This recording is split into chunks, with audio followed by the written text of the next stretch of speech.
ਸਤਿ ਸ਼੍ਰੀ ਅਕਾਲ। ਤੁਸੀਂ ਜੁੜੇ ਹੋਏ ਹੋ ਪੰਜਾਬੀ ਰੇਡੀਓ USA ਦੇ ਨਾਲ ਤੇ ਮੈਂ ਹਾਂ ਪ੍ਰਵੀਨ ਸ਼ਰਮਾ ਲੈ ਕੇ ਹਾਜ਼ਰ ਹਾਂ ਪ੍ਰੋਗਰਾਮ ਖਬਰ ਤੇ ਨਜ਼ਰ। ਪੰਜਾਬੀ ਰੇਡੀਓ USA ਨੂੰ ਇਸ ਵੇਲੇ ਤੁਸੀਂ AM FM ਸਟੇਸ਼ਨਸ ਦੇ ਨਾਲ ਰੇਡੀਓ ਸੈੱਟ ਤੇ ਨੈੱਟ ਤੇ mobile app social media platforms YouTube ਤੇ ਸੁਣ ਰਹੇ ਹੋ ਦੇਖ ਰਹੇ ਹੋ। ਸਾਰੇ ਹੀ ਦਰਸ਼ਕਾਂ ਦਾ ਪ੍ਰੋਗਰਾਮ ਖਬਰ ਤੇ ਨਜ਼ਰ ਦੇ ਵਿੱਚ ਸਵਾਗਤ ਹੈ। ਪ੍ਰੋਗਰਾਮ ਦੇ ਵਿੱਚ ਕਈ ਖਾਸ ਤੇ ਕਈ ਅਹਿਮ ਖਬਰਾਂ ਨੂੰ ਲੈ ਕੇ ਚਰਚਾ ਕਰਨ ਦੇ ਲਈ ਮੇਰੇ ਨਾਲ ਜੁੜ ਚੁੱਕੇ ਨੇ ਪੰਜਾਬ ਤੋਂ ਪੱਤਰਕਾਰ ਦੀਪਕ ਸ਼ਰਮਾ ਚਨਾਰਥਲ ਜੀ। ਸ਼ਰਮਾ ਜੀ ਸਤਿ ਸ਼੍ਰੀ ਅਕਾਲ, ਸਵਾਗਤ ਹੈ ਜੀ ਪੰਜਾਬੀ ਰੇਡੀਓ USA ਤੇ। ਸਤਿ ਸ਼੍ਰੀ ਅਕਾਲ ਪ੍ਰਵੀਨ ਜੀ, ਸਾਰੇ ਦਰਸ਼ਕਾਂ ਨੂੰ ਸਰੋਤਿਆਂ ਨੂੰ ਮੇਰੀ ਪਿਆਰ ਭਰੀ ਸਤਿ ਸ਼੍ਰੀ ਅਕਾਲ ਜੀ। ਪ੍ਰੋਗਰਾਮ ਦੇ ਵਿੱਚ ਅੱਗੇ ਵਧਣ ਤੋਂ ਪਹਿਲਾਂ ਦੱਸਦੇ ਚੱਲੀਏ ਕਿ ਖਬਰ ਤੇ ਨਜ਼ਰ ਅੱਜ ਦਾ ਇਹ ਪ੍ਰੋਗਰਾਮ ਜੂਨ 2 ਦਾ ਪ੍ਰੋਗਰਾਮ ਹੈ। 2023 ਸਾਲ ਦੀ ਜੂਨ 2 ਦਾ ਪ੍ਰੋਗਰਾਮ ਹੈ ਤੇ ਅੱਜ ਦਿਨ ਸ਼ੁੱਕਰਵਾਰ ਹੈ। ਪ੍ਰੋਗਰਾਮ ਨੂੰ ਸਪਾਂਸਰ ਕਰਦੇ ਨੇ ਖਾਲਸਾ ਇੰਸ਼ੋਰੈਂਸ ਏਜੰਸੀ ਵਾਲੇ, ਜਿਨ੍ਹਾਂ ਦਾ ਤੁਸੀਂ ਹਰ ਤਰੀਕੇ ਦੀ ਇੰਸ਼ੋਰੈਂਸ ਲੈ ਸਕਦੇ ਹੋ। ਇੰਸ਼ੋਰੈਂਸ ਬਾਰੇ ਪਤਾ ਕਰਨ ਦੇ ਲਈ ਉਹਨਾਂ ਦਾ ਨੰਬਰ ਹੈ 408-272-2500। ਪਿਛਲੇ 3 ਦਹਾਕਿਆਂ ਤੋਂ ਵੀ ਵੱਧ ਸਮੇਂ ਤੋਂ ਇੰਸ਼ੋਰੈਂਸ ਦੇ ਵਿੱਚ ਸ਼ਾਨਦਾਰ ਸੇਵਾਵਾਂ ਦੇ ਰਹੇ ਨੇ। ਟਰਕੀਅਨ ਇਮੀਗ੍ਰੇਸ਼ਨ ਲਾ ਫਰਮ ਵਾਲੇ ਜੇ ਟਰਕੀਅਨ ਅਟਾਰਨੀ ਟਰਕੀਅਨ ਦੇ ਨਾਲ ਤੁਸੀਂ US ਇਮੀਗ੍ਰੇਸ਼ਨ ਬਾਬਤ ਕੋਈ ਵੀ ਸਲਾਹ ਕਰਨੀ ਹੈ, ਕੋਈ ਸਵਾਲ ਪੁੱਛਣਾ ਹੈ ਤੇ ਉਹਨਾਂ ਦਾ ਨੰਬਰ ਹੈ 4159090503। ਗੁਰਦੀਪ ਸਿੰਘ ਬਿਰਦੀ ਕਲੋਵੀ, ਸਤਨਾਮ ਸਿੰਘ ਸ਼ੇਰਗਿੱਲ ਸੈਲਮਾ, ਵਿਸਲਾ ਫੈਮਿਲੀ ਫ੍ਰੈਜ਼ਨੋ, ਮਨਦੀਪ ਸਿੰਘ ਸੈਨ ਹੋਜ਼ੇ, ਮਨਜੀਤ ਸਿੰਘ ਸੈਨ ਹੋਜ਼ੇ। ਇਹਨਾਂ ਸਾਰੇ ਹੀ ਸਪਾਂਸਰ ਦਾ ਬਹੁਤ ਬਹੁਤ ਧੰਨਵਾਦ। ਤੇ ਜੇਕਰ ਤੁਸੀਂ ਵੀ ਇਹਨਾਂ ਪ੍ਰੋਗਰਾਮਾਂ ਨੂੰ ਸਪਾਂਸਰ ਕਰਨਾ ਚਾਹੁੰਦੇ ਹੋ ਤਾਂ ਸਟੂਡੀਓ ਦਾ ਨੰਬਰ ਹੈ 4082725200। ਸ਼ਰਮਾ ਜੀ, ਖਬਰਾਂ ਦੇ ਵੱਲ ਆਈਏ ਤੇ ਸ਼ੁਰੂਆਤ ਕਰੀਏ ਬ੍ਰਿਜ ਭੂਸ਼ਣ ਦੀਆਂ ਕਰਤੂਤਾਂ ਤੋਂ, ਜੋ ਖਬਰ ਇੰਡੀਅਨ ਐਕਸਪ੍ਰੈਸ ਨੇ ਛਾਇਆ ਕੀਤੀ ਹੈ ਤੇ ਜੋ ਉਹਦੇ ਵਿੱਚ ਪਹਿਲਵਾਨਾਂ ਨੇ ਕਰਤੂਤਾਂ ਦੱਸੀਆਂ, ਬੰਦਾ ਸ਼ਰਮ ਨਾਲ ਹੀ ਮਰ ਜਾਂਦਾ ਹੈ ਕਿ ਇਹੋ ਜਿਹੀਆਂ ਕਰਤੂਤਾਂ। ਇੱਕ ਕੁੜੀ ਨੇ, ਪਹਿਲਵਾਨ ਕੁੜੀ ਨੇ ਤਾਂ ਇੱਥੋਂ ਤੱਕ ਸਟੇਟਮੈਂਟ ਦਰਜ ਕਰਵਾਈ ਹੈ, ਤਫਸੀਲ ਤੁਸੀਂ ਦੇ ਦਿਓ ਸ਼ਰਮਾ ਜੀ, ਕਿ ਜਦੋਂ ਗੋਲਡ ਮੈਡਲ ਜਿੱਤਿਆ ਸੀ ਤਾਂ ਬ੍ਰਿਜ ਭੂਸ਼ਣ ਨੇ ਉਹਨੂੰ ਕਮਰੇ ਦੇ ਵਿੱਚ ਬੁਲਾ ਕੇ, ਗੋਲਡ ਮੈਡਲ ਜਿੱਤਣ ਤੋਂ ਬਾਅਦ ਉਹਨੂੰ ਕਮਰੇ ਦੇ ਵਿੱਚ ਸੱਦਿਆ ਤੇ ਉਹਨੂੰ ਇਹ ਲੱਗਿਆ ਕਿ ਸ਼ਾਇਦ ਮੈਨੂੰ ਸ਼ਾਬਾਸ਼ੀ ਦੇਊਗਾ, ਪਰ ਇਹ ਬੰਦਾ ਉੱਥੇ ਵੀ ਨਹੀਂ ਹਟਿਆ। ਉੱਥੇ ਵੀ ਇਹਨੇ ਉਹਦੇ ਨਾਲ ਘਿਨਾਉਣੀਆਂ ਹਰਕਤਾਂ ਕੀਤੀਆਂ। FIR ਦਾ ਦਾਅਵਾ ਇਹ ਹੈ ਕਿ ਪਹਿਲਵਾਨਾਂ ਨੇ ਮੋਦੀ ਨੂੰ ਵੀ ਦੱਸੀਆਂ ਸਨ ਬ੍ਰਿਜ ਭੂਸ਼ਣ ਦੀਆਂ ਕਰਤੂਤਾਂ, ਤੇ ਜੇਕਰ ਮੋਦੀ ਨੂੰ ਪਤਾ ਸੀ ਪ੍ਰਧਾਨ ਮੰਤਰੀ ਸਾਹਿਬ ਨੂੰ, ਤੇ ਕਾਰਵਾਈ ਤਾਂ ਫਿਰ ਸ਼ਰਮਾ ਜੀ ਹਜੇ ਤੱਕ ਵੀ ਨਹੀਂ ਹੋਈ। ਪ੍ਰਵੀਨ ਜੀ, ਬਿਲਕੁਲ ਤੁਹਾਡੀ ਗੱਲ ਦਰੁਸਤ ਹੈ ਕਿ ਇਹ ਜਿਹੜਾ ਮਾਮਲਾ ਹੈ ਇਹਦੇ ਵਿੱਚ 6 ਪਹਿਲਵਾਨਾਂ ਦੇ ਬਿਆਨ ਦਰਜ ਜੀ, ਪਰ ਬ੍ਰਿਜ ਭੂਸ਼ਣ ਜਿੰਨੇ ਲੰਮੇ ਸਮੇਂ ਤੋਂ ਪ੍ਰਧਾਨ ਚੱਲਿਆ ਆਉਂਦਾ, ਇਹਦਾ ਮਤਲਬ ਕਿੰਨੀਆਂ ਬੱਚੀਆਂ ਉਹਦੀਆਂ ਇਹਨਾਂ ਕਰਤੂਤਾਂ ਦਾ, ਇਹਨਾਂ ਹਰਕਤਾਂ ਦਾ ਸ਼ਿਕਾਰ ਹੋਈਆਂ ਹੋਣਗੀਆਂ, ਪਰ ਬਦਨਾਮੀ ਨਾ ਹੋ ਜਾਵੇ ਜਾਂ ਹੋਰ ਧੀਆਂ ਖੇਡਣ ਤੋਂ ਨਾ ਵਾਂਝੀਆਂ ਰਹਿ ਜਾਣ, ਜਾਂ ਸਾਨੂੰ ਕੋਈ ਪਤਾ ਨਹੀਂ ਦੁਬਾਰਾ ਮੌਕਾ ਨਾ ਮਿਲੇ। ਕਿੰਨੀਆਂ ਮਜਬੂਰੀਆਂ ਹੁੰਦੀਆਂ ਨੇ, ਜਾਂ ਸਾਡੇ ਮਾਪਿਆਂ ਨੂੰ ਕਿੰਨੀ ਬਦਨਾਮੀ ਸਹਿਣੀ ਪਊਗੀ, ਲੋਕ ਉਹਨੂੰ ਕਿਸ ਤਰ੍ਹਾਂ ਲੈਣਗੇ, ਇਹ ਡਰ ਪੈ ਕਿੰਨਾ ਕੁਛ ਉਹਨਾਂ ਨੂੰ ਚੁੱਪ ਕਰਾਉਂਦਾ, ਜਿਹਦੇ ਕਾਰਨ ਇਹਦੀਆਂ ਹਰਕਤਾਂ ਵਧੀਆਂ ਹੋਈਆਂ, ਜਿਹਦੇ ਕਾਰਨ ਇਹਦੀ ਹਿੰਮਤ ਵਧੀ ਹੋਏਗੀ ਜੀ। ਪ੍ਰਵੀਨ ਜੀ, ਇਹ ਜਿਹੜੀ ਭਾਰਤੀ ਕੁਸ਼ਤੀ ਤੇ ਦਾਗ ਲੱਗਿਆ, ਤੇ ਜੇਕਰ ਇਹ ਦਾਗ ਦੇਸ਼ ਦੇ ਪ੍ਰਧਾਨ ਮੰਤਰੀ ਨੇ ਵੀ ਦੇਖ ਲਿਆ ਹੋਵੇ ਤੇ ਉਹਦੇ ਬਾਵਜੂਦ ਉਹ ਅੱਖਾਂ ਮਿਟੇ, ਤਾਂ ਮੈਨੂੰ ਤਾਂ ਲੱਗਦਾ FIR 'ਚ ਉਹਦਾ ਵੀ ਨਾਂ ਪਾ ਲੈਣਾ ਚਾਹੀਦਾ ਸੀ, ਉਹ ਵੀ ਬਰਾਬਰ ਦਾ ਗੁਨਾਹਗਾਰ ਹੈ। ਪਤਾ ਹੋਣ ਦੇ ਬਾਵਜੂਦ ਚੋਰੀ ਕਰਨਾ ਹੀ ਗੁਨਾਹ ਨਹੀਂ, ਚੋਰੀ ਕਰਦੇ ਨੂੰ ਵੇਖਣਾ ਵੀ ਤਾਂ ਗੁਨਾਹ ਏ। ਅੱਜ ਅਸੀਂ ਉਹ ਜੋ ਦਿੱਲੀ ਦੇ ਵਿੱਚ ਪਿਛਲੇ 2-3 ਦਿਨ ਪਹਿਲਾਂ ਘਟਨਾ ਵਾਪਰੀ, ਤੇ ਅਸੀਂ ਉਹਨਾਂ ਲੋਕਾਂ ਨੂੰ ਭੰਡ ਰਹੇ ਨਾ ਕਿ ਜਿਹੜੇ ਦੇਖ ਕੇ ਵੀ ਕੋਲੋਂ ਲੰਘ ਗਏ, ਕਿ ਉਹਨੇ ਰੋਕਣ ਦੀ ਕੋਸ਼ਿਸ਼ ਨਹੀਂ ਕੀਤੀ, ਉਹ ਬੱਚੀ ਨੂੰ ਬਚਾਉਣ ਦੀ ਕੋਸ਼ਿਸ਼ ਨਹੀਂ ਕੀਤੀ। ਲੋਕ ਤਮਾਸ਼ਬੀਨ ਬਣੇ ਰਹਿੰਦੇ ਨੇ, ਕਿੰਨੀਆਂ ਵੀਡੀਓ ਇਹੋ ਜਿਹੀਆਂ ਘਟਨਾ ਦੀਆਂ ਆਉਂਦੇ ਨੇ, ਐਕਸੀਡੈਂਟ ਦੇ ਸਮੇਂ ਵੀਡੀਓ ਬਣਾਉਂਦੇ ਨੇ, ਬਚਾਉਂਦੇ ਨਹੀਂ ਗਏ, ਤਾਂ ਅਸੀਂ ਉਹਨਾਂ ਲੋਕਾਂ ਲਈ ਔਖੇ ਹੁੰਦੇ ਆ ਨਾ। ਜੇ ਉਸੇ ਤਰ੍ਹਾਂ ਨਰਿੰਦਰ ਮੋਦੀ ਨੂੰ ਦੱਸ ਦਿੱਤਾ ਗਿਆ ਸੀ, ਔਰ ਅੱਜ ਨਹੀਂ 2 ਸਾਲ ਪਹਿਲਾਂ ਜੀ ਪਹਿਲਵਾਨ ਜਦੋਂ ਮਤਲਬ ਕਿ 2 ਸਾਲ ਪਹਿਲਾਂ ਮਿਲਦੇ ਨੇ, ਓਲੰਪਿਕ ਪਹਿਲਵਾਨ ਜਦੋਂ ਮੈਡਲ ਜਿੱਤ ਕੇ ਆਉਂਦੇ ਨੇ, ਉਦੋਂ ਮੋਦੀ ਨਾਲ ਮੁਲਾਕਾਤ ਹੁੰਦੀ ਹੈ, ਉਸ ਦੌਰਾਨ ਉਹਨੂੰ ਜਾਣੂ ਕਰਾਇਆ ਗਿਆ ਹਰਕਤਾਂ ਤੋਂ, ਤੇ ਉਹ ਤੋਂ ਲੈ ਕੇ ਹੁਣ ਤੱਕ ਨਰਿੰਦਰ ਮੋਦੀ ਜੀ ਦਾ ਮੂੰਹ ਸੀਤਾ ਗਿਆ, ਉਹ ਬੋਲਣ ਲਈ ਬਹੁਤ ਜਾਣੇ ਜਾਂਦੇ ਨੇ ਜੀ। ਤੇ ਹੁਣ ਇਸ ਗੱਲ ਤੇ ਜਵਾਨ ਨਹੀਂ ਨਿਕਲਦੀ, ਇਸ ਗੱਲ ਤੇ ਬੋਲ ਨਿਕਲਦਾ, ਇਹ ਫਿਕਰਮੰਦੀ ਹੈ। ਜੇਕਰ ਮੈਂ ਬਿਲਕੁਲ ਤੁਸੀਂ ਜਿਵੇਂ ਦਰੁਸਤ ਫਰਮਾਇਆ ਕਿ ਇਹ ਬਕਾਇਦਾ ਤੌਰ ਤੇ ਇੰਡੀਅਨ ਐਕਸਪ੍ਰੈਸ ਦੀ ਰਿਪੋਰਟ ਹੈ, ਉਹਨੇ ਉਹ FIR ਦੇ ਹਵਾਲੇ ਨਾਲ ਪੂਰੀ ਵਿਸਤਾਰਤ ਰਿਪੋਰਟ ਛਾਪੀ ਹੈ, ਜਿਹਨੂੰ ਫਿਰ ਅਗਾਂਹ ਲਿਆ ਕੇ ਆਪਾਂ ਸਾਰੇ ਅੱਜ ਚਰਚਾ ਕਰ ਰਹੇ ਹਾਂ।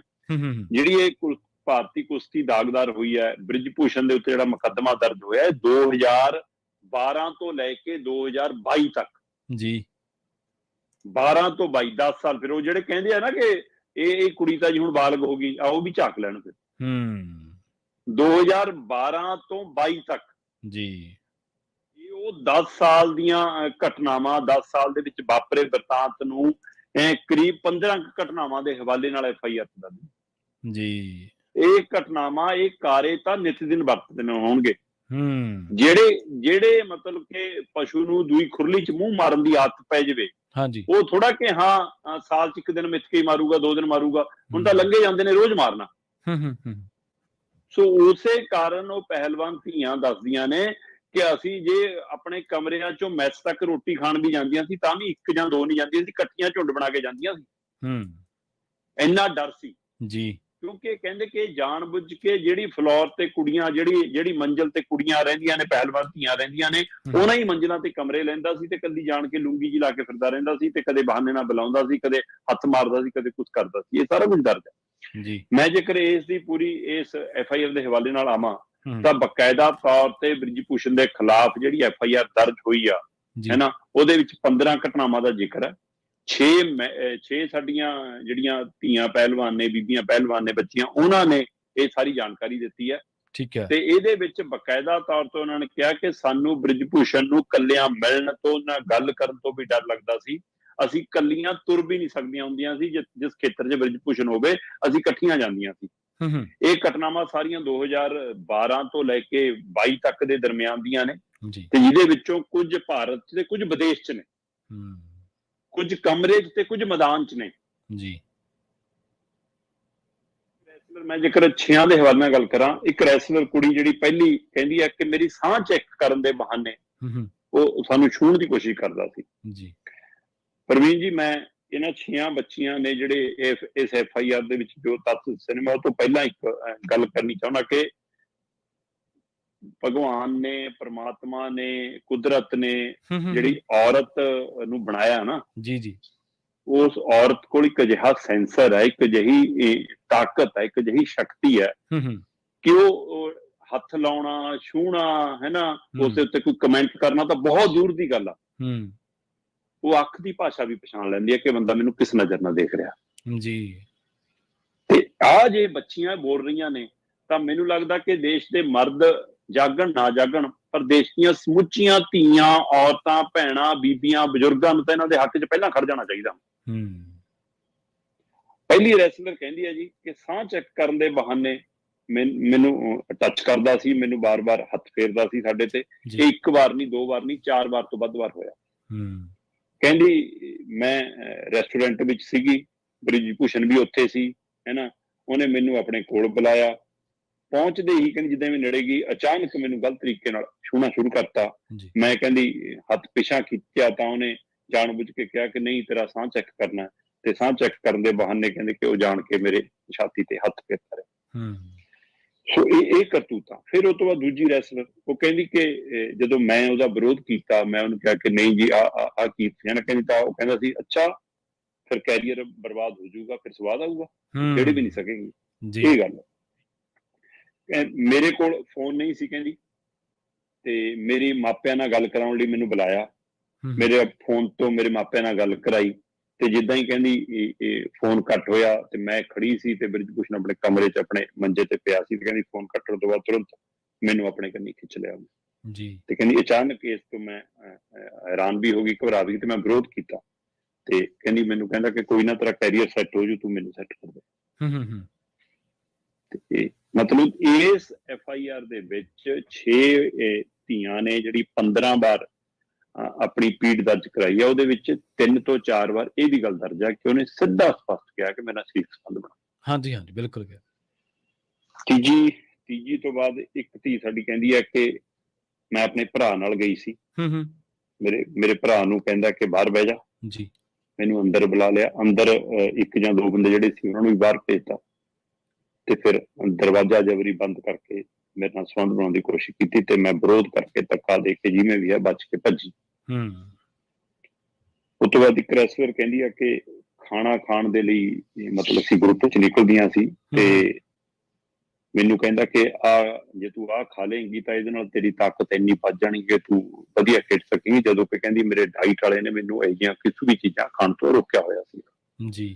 ਅਸੀਂ ਉਹਦਾ ਵਿਰੋਧ ਕੀਤਾ। ਇੱਕ ਰੈਸਲਰ ਕਹਿੰਦੀ ਕਿ ਅਸੀਂ ਇੱਕ ਮੈਡਲ ਜਿੱਤਿਆ ਤੇ ਸਮੂਹਕ ਫੋਟੋ ਸੀ, ਤੇ ਮੈਂ ਭੱਜ ਕੇ ਆ ਕੇ ਉਸ ਫੋਟੋ ਖਿਚਾਉਣ ਲਈ ਜਦੋਂ ਪਿੱਛੇ ਆ ਕੇ ਖੜੀ ਹੁੰਦੀ ਆ ਤਾਂ ਅਚਾਨਕ ਮੈਨੂੰ ਪਤਾ ਲੱਗਦਾ ਕਿ ਮੇਰੇ ਪਿੱਛੇ ਬ੍ਰਿਜ ਭੂਸ਼ਣ ਆ ਕੇ ਖੜਾ ਹੋ ਗਿਆ, ਤੇ ਉਹ ਮੇਰੀ ਗਰਦਨ ਤੋਂ ਲੈ ਕੇ ਥੱਲੇ, ਕਮਰ ਤੋਂ ਥੱਲੇ ਤੱਕ, ਲੱਕ ਤੋਂ ਥੱਲੇ ਤੱਕ ਪਿੱਠ ਤੇ ਹੱਥ ਫੇਰਨਾ ਸ਼ੁਰੂ ਕਰ ਦਿੰਦਾ ਤੇ ਉਹ ਗਲਤ ਤਰੀਕੇ ਨਾਲ, ਕਹਿੰਦੀ ਜਦੋਂ ਮੈਂ ਹੱਥ ਪਰੇ ਕਰਨ ਦੀ ਕੋਸ਼ਿਸ਼ ਕਰਦਾ ਮੈਨੂੰ ਕੁੱਟ ਕੇ ਮੋਢੇ ਤੋਂ ਫੜ ਲੈਂਦਾ ਤੇ ਫਿਰ ਮੈਨੂੰ ਮਤਲਬ ਕਿ ਹਟਾਉਣ ਦੇ ਬਾਵਜੂਦ ਵੀ ਹਟਦਾ ਨਹੀਂਗਾ। ਫਿਰ ਇਸੇ ਤਰ੍ਹਾਂ ਇੱਕ ਕੁੜੀ ਕਹਿੰਦੀ ਮੈਂ ਗਰਾਊਂਡ 'ਚ ਪ੍ਰੈਕਟਿਸ ਕਰ ਰਹੀ ਸੀ, ਪ੍ਰੈਕਟਿਸ ਕਰਦਿਆਂ ਅਚਾਨਕ ਉਹ ਆਉਂਦਾ ਤੇ ਮੇਰੀ ਟੀ-ਸ਼ਰਟ ਚੱਕ ਕੇ ਧੱਕੇ ਨਾਲ ਕਹਿੰਦਾ ਤੇਰਾ ਸਾਹ ਚੈੱਕ ਕਰਨਾ ਮੈਦਾਨ 'ਚ। ਉਸ ਸਮੇਂ ਕਹਿੰਦੀ ਮੇਰਾ ਕੋਚ ਉੱਥੇ ਨਹੀਂ ਸੀ ਜੀ। ਤੇ ਇਹਨਾਂ 6 ਕੁੜੀਆਂ ਚੋਂ 6 ਕੁੜੀਆਂ ਨੇ 3 ਤੋਂ 4 ਵਾਰ ਦੱਸਿਆ ਕਿ ਸਾਡੇ ਨਾਲ ਉਹਨੇ ਜਬਰੀ ਸੰਬੰਧ ਬਣਾਉਣ ਦੀ ਵੀ ਸਿੱਧਾ ਕਿਹਾ ਵੀ ਜਾਂ ਕੋਸ਼ਿਸ਼ ਕੀਤੀ। ਸੋ ਅਜਿਹੇ ਕਾਰੇ ਵਾਲਾ ਬੰਦਾ ਭਾਰਤੀ ਜਨਤਾ ਪਾਰਟੀ ਜਿਹੜੀ ਰਾਜ ਕਰ ਰਹੀ ਹੋਵੇ, ਉਹਦਾ ਮਤਲਬ ਕਿ ਮੈਂਬਰ ਪਾਰਲੀਮੈਂਟ ਹੋਵੇ ਜੀ। ਪ੍ਰਵੀਨ ਜੀ, ਜਦੋਂ ਕੋਈ ਘਟੀਆ ਬੰਦਾ, ਕੋਈ ਹਲਕੀ ਮਾਨਸਿਕਤਾ ਵਾਲਾ ਬੰਦਾ ਸਰੇ ਬਾਜ਼ਾਰ, ਬੱਸ 'ਚ, ਕਲਾਸ 'ਚ, ਕਿਤੇ ਦੁਕਾਨ ਤੇ, ਕਿਤੇ ਮਾਲ, ਹੋਟਲ 'ਚ, ਕਿਤੇ ਵੀ ਕਿਸੇ ਔਰਤ ਨੂੰ, ਬੱਚੀ ਨੂੰ ਹੱਥ ਲਾ ਲਵੇ, ਕਿਸੇ ਨੂੰ ਛੂਹ ਲਵੇ, ਤਦ ਉਸ ਦੇ ਛਿੱਤਰ ਵੀ ਫਿਰ ਜਾਂਦਾ ਤੇ ਲੋਕ ਉਹਨੂੰ ਸਭ ਤੋਂ ਪਹਿਲਾਂ ਇੱਕ ਸਵਾਲ ਕਰਦੇ ਆ ਕਿ ਤੇਰੇ ਆਪਣੇ ਘਰੇ ਧੀ ਭੈਣ ਨਹੀਂ। ਬਿਲਕੁਲ ਸਹੀ ਹੈ, ਬਿਲਕੁਲ। ਮੈਂ ਅੱਜ ਪੁੱਛਣਾ ਚਾਹੁੰਦਾ ਭਾਜਪਾ ਦੇ ਸੰਸਦ ਮੈਂਬਰਾਂ ਨੂੰ, ਮੈਂ ਭਾਜਪਾ ਦੇ ਲੀਡਰਾਂ ਨੂੰ, ਜਿਹੜੇ ਨਰਿੰਦਰ ਮੋਦੀ ਨੂੰ ਇਹਨਾਂ ਪਹਿਲਵਾਨਾਂ ਨੇ ਜਾਣੂ ਕਰਾਇਆ ਇਸ ਬ੍ਰਿਜ ਪੁਸ਼ਨੀ ਹਰਕਤਾਂ ਤੋਂ, ਕਿ ਕੀ ਭਾਜਪਾਈਆਂ ਦੇ ਘਰੇ ਧੀ ਭੈਣ ਨਹੀਂ? ਕੀ ਉਹਨਾਂ ਨੂੰ ਇਸ ਗੱਲ ਦਾ ਅਹਿਸਾਸ ਨਹੀਂ? ਇਹ ਕਿਹੜੀ ਰਾਜਨੀਤੀ ਹੈ ਦੱਸੋ ਮੈਨੂੰ ਇਹਦੇ ਵਿੱਚ ਜੀ।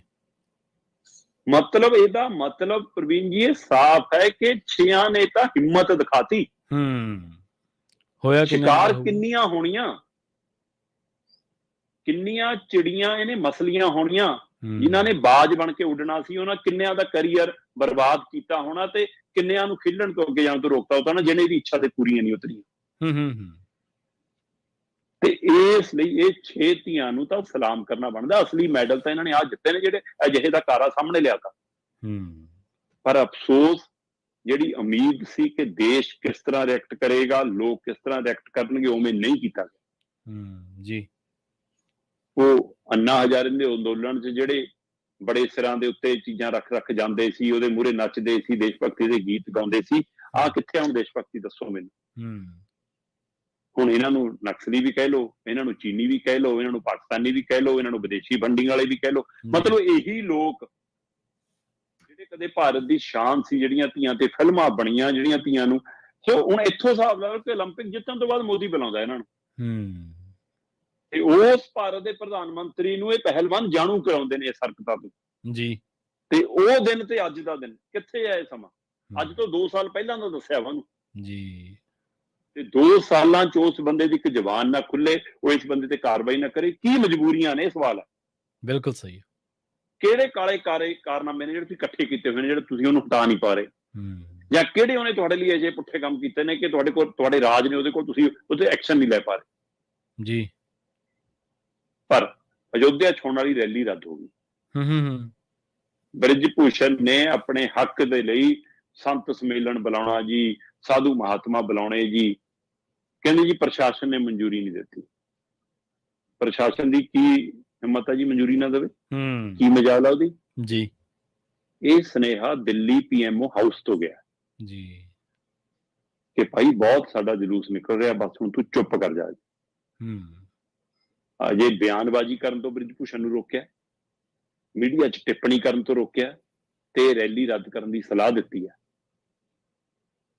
ਪਰ ਇਸ ਦੇ ਬਾਵਜੂਦ ਵੀ ਉਸ ਦੇ ਖਿਲਾਫ ਐਕਸ਼ਨ ਲੈਣੋਂ ਬਚਣਾ, ਉਸ ਨੂੰ ਹਟਾਉਣ ਤੋਂ ਬਚਣਾ, ਉਸ ਨੂੰ ਲਾਂਭੇ ਕਰਨ ਤੋਂ ਬਚਣਾ। ਬ੍ਰਿਜ ਭੂਸ਼ਣ 2-3 ਦਿਨ ਮੈਂ ਦੇਖ ਰਿਹਾ ਸੀ, ਬੜਾ ਚੀਕ ਕੇ ਕਹਿ ਰਿਹਾ ਸੀ ਜੀ ਕਿ ਮੈਂ ਕਦੋਂ ਛੇੜੇ, ਕਿੱਥੇ ਛੇੜੇ, ਕਿਹੜੀ ਥਾਂ ਤੇ ਘਟਨਾ ਹੋਈ, ਦੱਸੋ ਮੈਨੂੰ ਜੀ, ਸਬੂਤ ਲਿਆਓ। ਪਹਿਲਾਂ ਤਾਂ FIR ਬੋਲਦੀ ਹੈ ਜੀ, ਘਟਨਾ 22, ਥਾਂ 22, ਜਗ੍ਹਾ 22, ਨਾਂ 22। ਅਸੀਂ ਉਹਨਾਂ ਬੱਚੀਆਂ ਦੇ ਨਾਂ ਨਹੀਂ ਲੈ ਸਕਦੇ। ਹਾਂਜੀ, ਬਿਲਕੁਲ ਬਿਲਕੁਲ। ਮੈਨੂੰ ਉਹ ਹੋਟਲਾਂ ਦੇ ਨਾਂ ਦੱਸਣ ਦੀ ਲੋੜ ਨਹੀਂ, ਮੈਨੂੰ ਉਹ ਕਮਰੇ ਨੰਬਰ ਦੱਸਣ ਦੀ ਲੋੜ ਨਹੀਂ ਜੀ। ਬਿਲਕੁਲ ਬਿਲਕੁਲ। ਪਰ ਸਵਾਲ ਇਹ ਹੈ ਕਿ ਇਹ ਸਾਰਾ ਕੁਝ ਜਾਣਕਾਰੀ ਹੈਗੀ ਹੈ ਜਿਹੜੀ ਅੱਜ ਮੀਡੀਆ ਕੋਲ ਆਈ ਹੈ, ਮੋਦੀ ਕੋਲ 2 ਸਾਲ ਪਹਿਲਾਂ, ਪਰ ਉਹਦੇ ਬਾਵਜੂਦ ਉਸ ਪਰ ਐਕਸ਼ਨ ਨਹੀਂ। ਪਰ ਇੱਥੋਂ ਤੱਕ ਇਹ ਸਵਾਲ ਨਹੀਂਗਾ ਜੀ। ਸਵਾਲ ਇਹ ਤੋਂ ਵੀ ਵੱਡਾ ਪ੍ਰਵੀਨ ਜੀ ਇਹ ਖੜਾ ਕਿ ਜੇਕਰ ਇਹ ਪਹਿਲਵਾਨਾਂ ਨਾਲ ਇਹ ਕੁਝ ਹੋਇਆ ਤੇ ਉਹ ਬ੍ਰਿਜ ਭੂਸ਼ਣ ਨੇ ਕੀਤਾ ਤੇ ਉਹਦੇ ਬਾਵਜੂਦ ਤੁਸੀਂ ਉਹਨੂੰ ਬਚਾ ਰਹੇ ਹੋ, ਇਹਦਾ ਮਤਲਬ ਤੁਸੀਂ ਅਜਿਹੇ ਲੋਕਾਂ ਨੂੰ ਪਨਾਹ ਦੇ ਰਹੇ ਹੋ, ਅਜਿਹਾ ਕਰਨ ਨੂੰ ਵਾਧਾ ਦੇ ਰਹੇ ਹੋ, ਤੇ ਤੁਸੀਂ ਖਿਡਾਰੀਆਂ ਦਾ, ਕੈਰੀਅਰ ਉਹਨਾਂ ਦਾ ਬਰਬਾਦ ਕਰ ਰਹੇ ਹੋ। ਤੁਸੀਂ ਕਹਿੰਦੇ ਹੋ ਕਿ ਬੱਚਿਆਂ ਨੂੰ ਭੇਜਿਓ ਨਾ ਮੈਦਾਨ 'ਚ। ਹਾਂਜੀ। ਆਉਣ ਵਾਲੇ ਕਿੰਨੇ ਮਾਪੇ ਜਿਹੜੇ ਅਜੇ ਸ਼ੁਰੂਆਤੀ ਦੌਰ 'ਚ ਹੋਣੇ, ਉਹਨਾਂ ਨੇ ਬੱਚੀਆਂ ਕਿਸੇ ਹੋਰ ਚੀਜ਼ਾਂ 'ਚ ਪਾਤੀਆਂ ਹੋਣੀਆਂ, ਖੇਡ ਮੈਦਾਨ ਤੋਂ ਹਟਾ ਲਈਆਂ ਹੋਣੀਆਂ।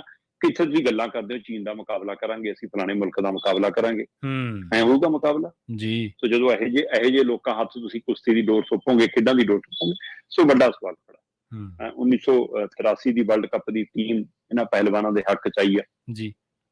ਉਹਨਾਂ ਨੇ ਹਰਾ ਨਾਰਾ ਮਾਰਿਆ, ਬਕਾਇਦਾ ਤੌਰ ਦੇ ਉੱਤੇ ਖਾਪ ਪੰਚਾਇਤਾਂ ਨੇ 9 ਜੂਨ ਤੱਕ ਦਾ ਅਲਟੀਮੇਟਮ ਦੇਤਾ ਤੇ ਬਕਾਇਦਾ ਕਹਿ ਦਿੱਤਾ, ਜਿਹੜੇ ਕੁਰਕਸ਼ੇਤਰ ਤੋਂ ਮਹਾਭਾਰਤ ਦੀ ਗੱਲ ਕਰਦੇ ਸੀ, ਉੱਥੋਂ ਐਲਾਨ ਹੋਇਆ ਕਿ ਭਾਈ 9 ਜੂਨ ਤੱਕ ਦਾ ਸਮਾਂ ਹੈ, ਉਸ ਤੋਂ ਬਾਅਦ ਇਹਨਾਂ ਪਹਿਲਵਾਨਾਂ ਨੂੰ ਅਸੀਂ ਲੈ ਕੇ ਬੈਠਾਂਗੇ ਜੰਤਰ ਮੰਤਰ, ਜੀ ਅਸੀਂ ਲੈ ਕੇ ਜਾਵਾਂਗੇ ਜੰਤਰ ਮੰਤਰ। ਸੋ ਹੁਣ ਦੇਖਣ ਵਾਲੀ ਗੱਲ ਹੋਏਗੀ ਕਿ ਅਜੇ ਵੀ ਜ਼ਮੀਰ ਜਾਗਦੀ ਹੈ ਜਾਂ ਨਹੀਂ, ਅਜੇ ਵੀ ਸਰਕਾਰਾਂ ਬੋਲਦੀਆਂ ਜਾਂ ਨਹੀਂ, ਅਜੇ ਵੀ ਕਾਰਵਾਈ ਕਰਦੀਆਂ ਕਿ ਨਹੀਂ। ਪ੍ਰਵੀਨ ਜੀ, ਜਿਹੜਾ ਬ੍ਰਿਜ ਭੂਸ਼ਣ ਸਬੂਤ ਮੰਗਦਾ ਹੈ ਨਾ, ਹਾਂਜੀ, ਕਿ ਇਹ ਘਟਨਾ ਦੇ ਸਬੂਤ ਦਿਓ, ਵੈਸੇ ਤਾਂ ਇਹ ਸਬੂਤ FIR 'ਚ ਹੈਗੇ ਨੇ, ਪਰ ਉਹ ਫਿਰ ਵੀ ਪਹਿਲਵਾਨਾਂ ਤੋਂ ਸਬੂਤ ਮੰਗਦਾ। ਮੈਂ ਦੱਸ ਦਿਆਂ ਕਿ ਜਿਹੜੀ ਧਾਰਾਵਾਂ ਦੇ ਤਹਿਤ ਉਹਦੇ ਪਰ FIR ਹੋਈ ਹੈ, ਜਾਂ ਤਾਂ ਧਾਰਾਵਾਂ ਕਮਜ਼ੋਰ ਕਰ ਦੇਣ, ਕੱਲ ਨੂੰ ਪਤਾ ਨਹੀਂ ਅੱਗੇ ਜਾ ਕੇ। ਹਾਂਜੀ। ਫਿਲਹਾਲ ਜਿਹੜੀਆਂ ਧਾਰਾਵਾਂ ਤਹਿਤ ਉਹਦੇ ਪਰ FIR ਦਰਜ ਹੋਈ ਹੈ, ਉਹ ਧਾਰਾਵਾਂ ਪਤਾ ਵੀ ਕੀ ਕਹਿੰਦੀਆਂ ਜੀ, ਕਿ ਸਬੂਤ ਪੀੜਤ ਧਿਰ ਨੇ ਨਹੀਂ ਦੇਣੇ ਹੁੰਦੇ। ਹਾਂਜੀ, ਬਿਲਕੁਲ। ਸਬੂਤ ਪੁਲਿਸ ਨੇ, ਜਾਂਚ ਏਜੰਸੀ ਨੇ, ਅਦਾਲਤ ਨੇ ਖੋਜਣੇ ਹੁੰਦੇ ਆ। ਤੇ ਦੂਸਰੇ ਪਾਸੇ ਜੀ, ਉਹਨਾਂ ਨੇ ਨਹੀਂ ਹੁਣ ਸਾਬਤ ਕਰਨਾ ਕਿ ਸਾਡੇ ਨਾਲ ਇਹ ਕੁਝ ਹੋਇਆ। ਭੂਸ਼ਣ ਸਾਬਤ ਕਰਕੇ ਦਿਖਾਵੇ ਕਿ ਮੈਂ ਬੇਕਸੂਰ। ਬਿਲਕੁਲ ਸਹੀ ਹੈ। ਮੈਂ ਕੱਲ 2 ਵਕੀਲਾਂ ਨਾਲ ਬੰਦਿਆਂ ਨਾਲ ਗੱਲ ਕੀਤੀ, ਇੱਕ ਸੁਪਰੀਮ ਕੋਰਟ ਦੇ ਵਕੀਲ ਸੀ, ਇੱਕ ਪੰਜਾਬ ਹਰਿਆਣਾ ਹਾਈ ਕੋਰਟ ਦੇ ਵਕੀਲ ਸੀ। ਉਹ ਕਹਿੰਦੇ ਕਿ ਭਾਈ ਉਹ ਸਾਬਤ ਕਰਕੇ ਦਿਖਾਵੇ, ਕਟਹਿਰੇ 'ਚ ਉਹ ਹੈ, ਖਿਡਾਰੀ ਨਹੀਂ ਕਟਹਿਰੇ 'ਚ। ਐਕਟ ਦੇ ਵਿੱਚ ਇਸ ਐਕਟ ਦੇ ਵਿੱਚ ਇਹ ਕਹਿੰਦਾ ਕਿ ਇਹਦਾ ਮਤਲਬ ਉਹੀ ਨੇ ਉਹ ਫਿਲਮਾਂ 'ਚ ਆਪਾਂ ਦੇਖਦੇ ਆ ਨਾ, ਜਦੋਂ ਬਲਾਤਕਾਰ ਕਿਸੇ ਦੀ ਖਬਰ ਹੋਵੇ ਤਾਂ ਉਸ ਬੱਚੀ ਨੂੰ ਕਿਹੋ ਜਿਹੇ ਸਵਾਲ ਪੁੱਛਦੇ ਨੇ, ਇਹ ਤਾਂ ਉਹੋ ਜਿਹਾ ਹਾਲ ਹੋਊਗਾ। ਕਹਿੰਦੇ ਤੁਸੀਂ ਦੁਬਾਰਾ ਉਹਨਾਂ ਨਾਲ ਸ਼ੋਸ਼ਣ ਕਰੋਗੇ ਜੇ ਉਹਨਾਂ ਨੂੰ ਪੁੱਛੋਗੇ ਜੀ। ਇਸ ਲਈ ਉਹਨਾਂ ਨੂੰ ਨਹੀਂ ਸਬੂਤ ਲਈ ਕਹਿਣਾ, ਸਬੂਤ ਜਾਂਚ ਏਜੰਸੀ ਜਟਾਵੇ, ਦਿੱਲੀ ਪੁਲਿਸ ਜਟਾਵੇ, ਜਾਂ ਬ੍ਰਿਜ ਭੂਸ਼ਣ ਇਹ ਸਾਬਤ ਕਰਕੇ ਦਿਖਾਵੇ ਕਿ ਮੈਂ ਇਹ ਕਾਲੀਆਂ ਕਰਤੂਤਾਂ, ਇਹ ਮੂੰਹ ਕਾਲਾ ਨਹੀਂ ਕੀਤਾ। ਬਿਲਕੁਲ ਸਹੀ। ਇਸ ਲਈ ਇਹ ਭਾਰਤ ਲਈ, ਇਹ ਭਾਰਤ ਦੇ ਖੇਡ ਜਗਤ ਲਈ, ਇਹ ਧੀਆਂ ਨੂੰ ਕੰਜਕਾਂ ਬਣਾ ਕੇ ਪੂਜਣ ਵਾਲਿਆਂ ਲਈ, ਇਹ ਉਹਨਾਂ ਨੂੰ ਮਾਵਾਂ ਦਾ ਦਰਜਾ ਦੇਣ ਲਈ, ਇਹ ਗੁੱਟ ਤੇ ਰੱਖੜੀ ਬਣਾਉਣ ਵਾਲਿਆਂ ਲਈ ਅੱਜ ਕਾਲਾ ਦਿਨ ਹੈ ਕਿ ਜੇਕਰ ਇਹਨਾਂ ਧੀਆਂ ਨੂੰ ਹੱਕ ਸੱਚ ਲਈ ਨਾ ਖੜੇ ਤੁਸੀਂ, ਫਿਰ ਕਾਹਦੇ ਰਿਸ਼ਤੇ ਪਾਲਣ ਵਾਲੇ ਲੋਕ ਹੋ ਤੁਸੀਂ। ਜੀ ਬਿਲਕੁਲ। ਸ਼ਰਮਾ ਜੀ, ਜਿਵੇਂ ਤੁਸੀਂ ਜਦੋਂ ਤੁਸੀਂ ਤਫਸੀਲ ਦੇ ਰਹੇ ਸੀ ਇਸ ਸਾਰੇ ਜੋ FIR ਦੀਆਂ ਦਾਅਵੇ ਨੇ, ਤੇ ਜਦੋਂ ਉਹ ਰਿਪੋਰਟ ਮੈਂ ਪੜ੍ਹੀ ਤੇ ਆਮ ਸਧਾਰਨ ਇਨਸਾਨ ਵੀ ਸੰਵੇਦਨਸ਼ੀਲ ਹੁੰਦਾ ਇਹਨਾਂ ਚੀਜ਼ਾਂ ਨੂੰ ਲੈ ਕੇ, ਤੇ ਬੰਦੇ ਦਾ ਲੂੰ ਕੰਡਾ ਖੜਾ ਹੋ ਜਾਂਦਾ ਜਿਹੜੀਆਂ ਉਹ ਚੀਜ਼ਾਂ ਕੁੜੀਆਂ ਨੇ ਕਹੀਆਂ ਨੇ। ਤੇ ਜਿਹੜੇ ਜਦੋਂ ਤੁਸੀਂ ਦੱਸ ਰਹੇ ਸੀ ਗੱਲ, ਤੇ ਜੇ ਪ੍ਰਵੀਨ ਜੀ ਇਸ FIR 'ਚ ਜੋ ਕੁਝ ਹੈ ਉਹ ਅਸੀਂ ਸਾਰਾ ਕੁਝ ਬੋਲ ਕੇ ਨਹੀਂ ਦੱਸ ਸਕਦੇ। ਹਾਂਜੀ, ਬਿਲਕੁਲ। ਤੇ ਜਦੋਂ ਆਪਾਂ ਇਹ ਸੋਚੀਏ ਵੀ ਜਦੋਂ ਅਸੀਂ ਇਹ ਗੱਲਾਂ ਸੁਣ ਨਹੀਂ ਸਕਦੇ, ਤੇ ਜਿਹੜੀਆਂ ਧੀਆਂ ਨੇ ਸਾਡੀਆਂ ਨੇ, ਸਹਾਰੀਆਂ ਨੇ, ਜਿਨ੍ਹਾਂ ਦੇ ਨਾਲ ਬੀਤੀਆਂ, ਉਹ ਉਹਨਾਂ ਦੇ ਉੱਤੇ ਉਦੋਂ ਕਿਸ ਦੌਰ 'ਚੋਂ ਗੁਜ਼ਰੀਆਂ ਹੋਣਗੀਆਂ। ਬਿਲਕੁਲ। ਔਰਤ ਨਾਲ, ਕਿਸੇ ਨਾਲ। ਜੀ। ਬਿਲਕੁਲ। ਇਸ ਪੀੜ ਨੂੰ ਆਪਾਂ ਬਿਆਨ ਹੀ ਨਹੀਂ ਕਰ ਸਕਦੇ। ਮਤਲਬ ਮੈਂ ਉਹ ਪੂਰੀ FIR ਦੇ ਉਹ ਪਹਿਲੂ ਪੜ੍ਹਦੇ ਆ, ਉਹ ਬੱਚਿਆਂ ਦੇ ਬਿਆਨ ਪੜ੍ਹਦੇ ਆ, ਮੇਰਾ ਮਤਲਬ ਕੀ ਕਹੀਏ ਹੁਣ, ਹੈ ਨਾ।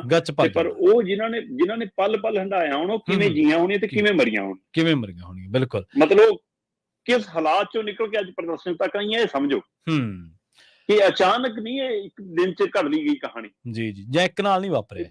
ਹਾਂ, ਮਤਲਬ ਇਹ ਕਿੰਨਾ ਵੱਡਾ ਸਫ਼ਰ ਹੋਣਾ ਕਿ ਅੱਕ ਕੇ ਜਦੋਂ ਪਾਪ ਦਾ ਕੜਾ ਭਰਦਾ ਫੇਰ ਇਹ ਫੁੱਟਦਾ। ਜੀ। ਤੇ ਦੂਜੀ ਗੱਲ ਇਹ ਸ਼ਰਮਾ ਜੀ ਕਿ ਦੇਖੋ, ਅਸਲ ਦੇ ਵਿੱਚ ਜੇ ਆਪਾਂ ਸੋਚੀਏ ਇਸ ਚੀਜ਼ ਨੂੰ, ਤਾਂ ਜਦੋਂ ਇਹ ਚੀਜ਼ਾਂ ਨੂੰ ਆਪਾਂ ਬਿਆਨ ਕਰਦੇ ਹਾਂ ਤੇ ਉਦੋਂ ਕਿੰਨਾ ਦੁੱਖ ਲੱਗਦਾ। ਤੇ ਕਿਸੇ ਵੀ ਬੰਦੇ ਦੇ ਨਾਲ ਜ਼ਿਆਦਤੀ ਕਰਨੀ ਇਹ ਗੁਨਾਹ ਵਾ। ਆਪਦੀ ਤਾਕਤ ਦੀ ਵਰਤੋਂ ਕਰਕੇ ਜ਼ਿਆਦਤੀ ਕਰਨੀ, ਇਹ ਤੁਸੀਂ ਦੋਹਰਾ ਗੁਨਾਹ ਕਰ ਰਹੇ ਹੋ। ਦੋਹਰੇ ਤੀਰੇ ਗੁਨਾਹ ਕਰਕੇ ਵੀ ਬੰਦਾ ਸ਼ੈਲਟ ਕੀਤਾ ਗਿਆ। ਔਰ ਕਮਾਲ ਦਾ ਇਹ ਨਿਜ਼ਾਮ ਹੈ, ਕਮਾਲ ਦਾ ਇਹ ਸਿਸਟਮ ਹੈ, ਜਿਸ ਸਿਸਟਮ ਦੇ ਵਿੱਚ ਇਹ ਹਦਾਇਤਾਂ ਹੋਣ ਕਿ ਭਾਈ ਜਦੋਂ ਕੋਈ ਬਲਾਤਕਾਰ ਪੀੜਤਾ, ਰੇਪ ਵਿਕਟਮ, ਕੋਈ ਵੀ ਜਿਸਮਾਨੀ ਸ਼ੋਸ਼ਣ ਦੀ ਪੀੜਤਾ ਜਦੋਂ ਆਉਂਦੀ ਹੈ, ਤੇ ਉਹਦੀ ਪਹਿਲੀਆਂ 'ਚ FIR ਦਰਜ ਹੋਣੀ ਚਾਹੀਦੀ ਹੈ, ਤੇ ਉਹ ਬੰਦੇ ਨੂੰ ਜਿਹੜਾ ਉਹਨੂੰ ਬਿਠਾ ਕੇ ਪੁੱਛ ਪੜਤਾਲ ਕੀਤੀ ਜਾਣੀ ਚਾਹੀਦੀ ਹੈ। ਤੇ ਉੱਥੇ ਵੀ ਉਸ ਦੇਸ਼ ਦੇ ਵਿੱਚ ਪਹਿਲੀ ਕਤਾਰ ਦੇ ਨਾਗਰਿਕ ਮੈਂ ਕਹਿਣਾ ਹੁੰਦਾ ਖਿਡਾਰੀਆਂ ਨੂੰ, ਕਿਉਂਕਿ ਚਲੋ ਹਰ ਬੰਦਾ ਸੈਲੀਬ੍ਰਿਟੀ ਦੀ ਫੀਲਿੰਗ ਲੈਂਦਾ, ਚਲੋ ਲਈ ਜਾਵੇ, ਫ੍ਰੀ ਆ, ਪਰ ਇਹ ਉਹ ਲੋਕ ਨੇ ਜਿਹੜੇ ਅਸਲ ਧਰਾਤਲ ਤੋਂ ਉੱਠ ਕੇ ਜਿਨ੍ਹਾਂ ਨੇ ਘੰਟਿਆਂ ਬੱਧੀ, ਦਹਾਕਿਆਂ ਬੱਧੀ ਮਿਹਨਤ ਕਰਕੇ ਇਹ ਮੁਕਾਮ ਹਾਸਲ ਕੀਤਾ ਤੇ ਉਹਨਾਂ ਨੂੰ ਧਰਨੇ ਦੇਣੇ ਪੈਣ। ਇਹੋ ਜਿਹੇ ਸ਼ਰਮ ਆਉਣੀ ਚਾਹੀਦੀ ਸਾਡੇ ਸਿਸਟਮ ਨੂੰ। ਬਿਲਕੁਲ। ਔਰ ਸ਼ਰਮਸਾਰ ਆ ਉਹ ਲੋਕ, ਅਸੀਂ ਸਾਰੇ ਸ਼ਰਮਸਾਰ ਹਾਂ, ਕਿਉਂਕਿ ਅਸੀਂ ਵੀ ਉਹ ਸਿਸਟਮ ਦੇ ਨਾਲ ਤਾਲੁਕਾਤ ਰੱਖਦੇ ਹਾਂ, ਜਿਸ ਸਿਸਟਮ ਦੇ ਵਿੱਚ ਆਪਦੀਆਂ ਖਿਡਾਰਨਾਂ ਧੀਆਂ ਨੂੰ, ਖਿਡਾਰਨਾਂ ਚਲੋ ਬਾਅਦ ਚ ਨੇ, ਧੀਆਂ ਨੂੰ ਜਿਨ੍ਹਾਂ ਨੂੰ ਇਨਸਾਫ ਦੇਣ ਤੱਕ ਦੀ ਵੇਲ ਨਹੀਂ, ਉਹਨਾਂ ਦੀ ਗੱਲ ਸੁਣਨ ਤੱਕ ਦੀ ਉਹਦੇ ਕੋਲੇ ਫੁਰਸਤ ਹੈ ਨਹੀਂ ਗੀ। ਅਗਲੀ ਖਬਰ ਦੇ ਵੱਲ ਵਧੀਏ ਸ਼ਰਮਾ ਜੀ, ਤੇ ਦੇਸ਼ ਧਰੋਹ ਕਾਨੂੰਨ ਦੀ ਗੱਲ ਕਰੀਏ। ਵੈਸੇ ਤਾਂ ਉਹਨਾਂ ਲੋਕਾਂ ਤੇ ਵੀ ਲਾ ਦਿੱਤਾ ਜਾਂਦਾ ਜਿਹੜੇ ਲੋਕ ਸਰਕਾਰਾਂ ਦੇ ਕ੍ਰਿਟਿਕ ਨੇ, ਜਿਹੜੇ ਲੋਕ ਸਰਕਾਰ ਦੀ ਆਲੋਚਨਾ ਕਰਦੇ ਨੇ, ਉਹਨਾਂ ਦੇ ਏਜੰਡਿਆਂ ਨੂੰ ਬੇਨਕਾਬ ਕਰਦੇ ਨੇ, ਪਰ ਕਹਿੰਦੇ ਕਿ ਹੁਣ ਉਮਰ ਕੈਦ ਦੀ ਸਜ਼ਾ ਦੇ ਨਾਲ ਪਰਤੂਗਾ ਦੇਸ਼ ਧਰੋਹ ਕਾਨੂੰਨ, ਯਾਨੀ ਕਿ ਪਹਿਲਾਂ ਨਾਲੋਂ ਵੀ ਜ਼ਿਆਦਾ ਕਰੜਾ, ਪਹਿਲਾਂ ਨਾਲੋਂ ਵੀ ਜ਼ਿਆਦਾ ਸਖਤ।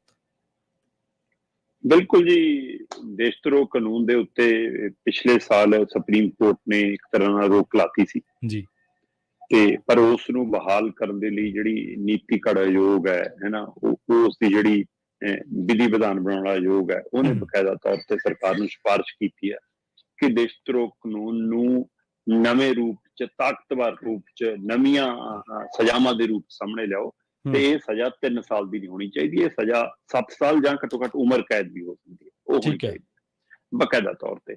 ਬਿਲਕੁਲ ਠੀਕ ਹੈ ਪ੍ਰਵੀਨ ਜੀ, ਇਹਦੇ ਵਿੱਚ ਕੋਈ ਦੋ ਰਾਏ ਨਹੀਂ ਕਿ ਕਈ ਮਾਮਲਿਆਂ 'ਚ ਦੇਸ਼ ਧਰੋਹ ਕਾਨੂੰਨ ਦੀ ਲੋੜ ਹੁੰਦੀ ਹੈ। ਆਪਾਂ ਕਹਿੰਦੇ ਆ ਕਿ ਹਾਂ ਦੇਸ਼ ਧਰੋਹ ਕੀਤਾ ਤਾਂ ਹੋਵੇ ਬੰਦੇ ਨੇ, ਪਰ ਦੇਸ਼ ਧਰੋਹ ਦੇਸ਼ ਨਾਲ ਹੁੰਦਾ, ਕਿਸੇ ਪਾਰਟੀ ਜਾਂ ਵਿਅਕਤੀ ਨਾਲ ਨਹੀਂ ਹੁੰਦਾ ਜੀ। ਪਰ ਅੱਜ ਦੇ ਦੌਰ ਦੇ ਵਿੱਚ ਦੇਸ਼ ਧਰੋਹ ਦਾ ਮਤਲਬ ਹੈ ਕਿ ਤੁਸੀਂ ਇੱਕ ਪਾਰਟੀ ਬਾਰੇ ਜੇ ਸਵਾਲ ਕਰ ਲਿਆ ਤਾਂ ਤੁਸੀਂ ਦੇਸ਼ ਧਰੋਹੀ ਹੋ ਜੀ, ਇੱਕ ਵਿਅਕਤੀ ਬਾਰੇ ਜੇ ਸਵਾਲ ਕਰ ਲਿਆ ਤਾਂ ਤੁਸੀਂ ਦੇਸ਼ ਧਰੋਹੀ ਹੋ, ਜੇ ਤੁਸੀਂ ਧਰਮ ਨੂੰ ਲੈ ਕੇ, ਉਹਨਾਂ ਦੇ ਧਾਰਮਿਕ ਪਖੰਡਾਂ ਨੂੰ ਲੈ ਕੇ ਤੁਸੀਂ ਸਵਾਲ ਕਰ ਲਿਆ, ਤੁਸੀਂ ਦੇਸ਼ ਧਰੋਹੀ ਹੋ। ਤੁਸੀਂ ਉਹ ਜਿਹੜੇ ਇਸ਼ਟ ਨੂੰ ਉਹ ਮੰਨਦੇ ਹੋ, ਤੁਸੀਂ ਉਸ ਇਸ਼ਟ ਨੂੰ ਨਹੀਂ ਮੰਨਦੇ, ਉਹਨਾਂ ਦੇ ਇਸ਼ਟ ਦਾ ਨਾਂ ਨਹੀਂ ਲਿਆ, ਤੁਸੀਂ ਦੇਸ਼ ਧਰੋਹੀ ਹੋ। ਹਾਂਜੀ, ਮਤਲਬ ਅਸੀਂ ਤਾਂ ਰਾਮ ਦੇ ਨਾਮ ਨੂੰ ਵੀ ਰੋਲ ਕੇ ਰੱਖ ਦਿੱਤਾ, ਰਾਮ ਦੇ ਨਾਮ ਦੇ ਉੱਤੇ ਵੀ ਰਾਜਨੀਤੀ ਕਰਨ ਲੱਗ ਗਏ। ਜਿਹੜਾ ਨਾਮ ਲੈਣ ਨਾਲ ਸ਼ਾਂਤੀ ਮਿਲਦੀ ਹੈ, ਤੁਸੀਂ ਉਸ ਨਾਂ ਨੂੰ ਖੌਫ ਦਾ ਨਾਂ ਬਣਾ ਕੇ ਰੱਖ ਦਿੱਤਾ ਜੀ। ਸੋ ਇਸ ਲਈ ਇਹ ਇੱਕ ਵਾਰ ਫਿਰ ਨਵਾਂ ਪਹਿਲੂ ਹੈ ਕਿ ਕੀ ਇਹ ਦੇਸ਼ ਧਰੋਹ ਸੱਚਮੁੱਚ ਦੇਸ਼ ਧਰੋਹੀਆਂ ਲਈ ਦੁਬਾਰਾ ਸਾਹਮਣੇ ਆਏਗਾ ਜਾਂ ਫਿਰ ਰਾਜਨੀਤਿਕ ਹਥਿਆਰ ਵਜੋਂ ਸਾਹਮਣੇ ਆਏਗਾ।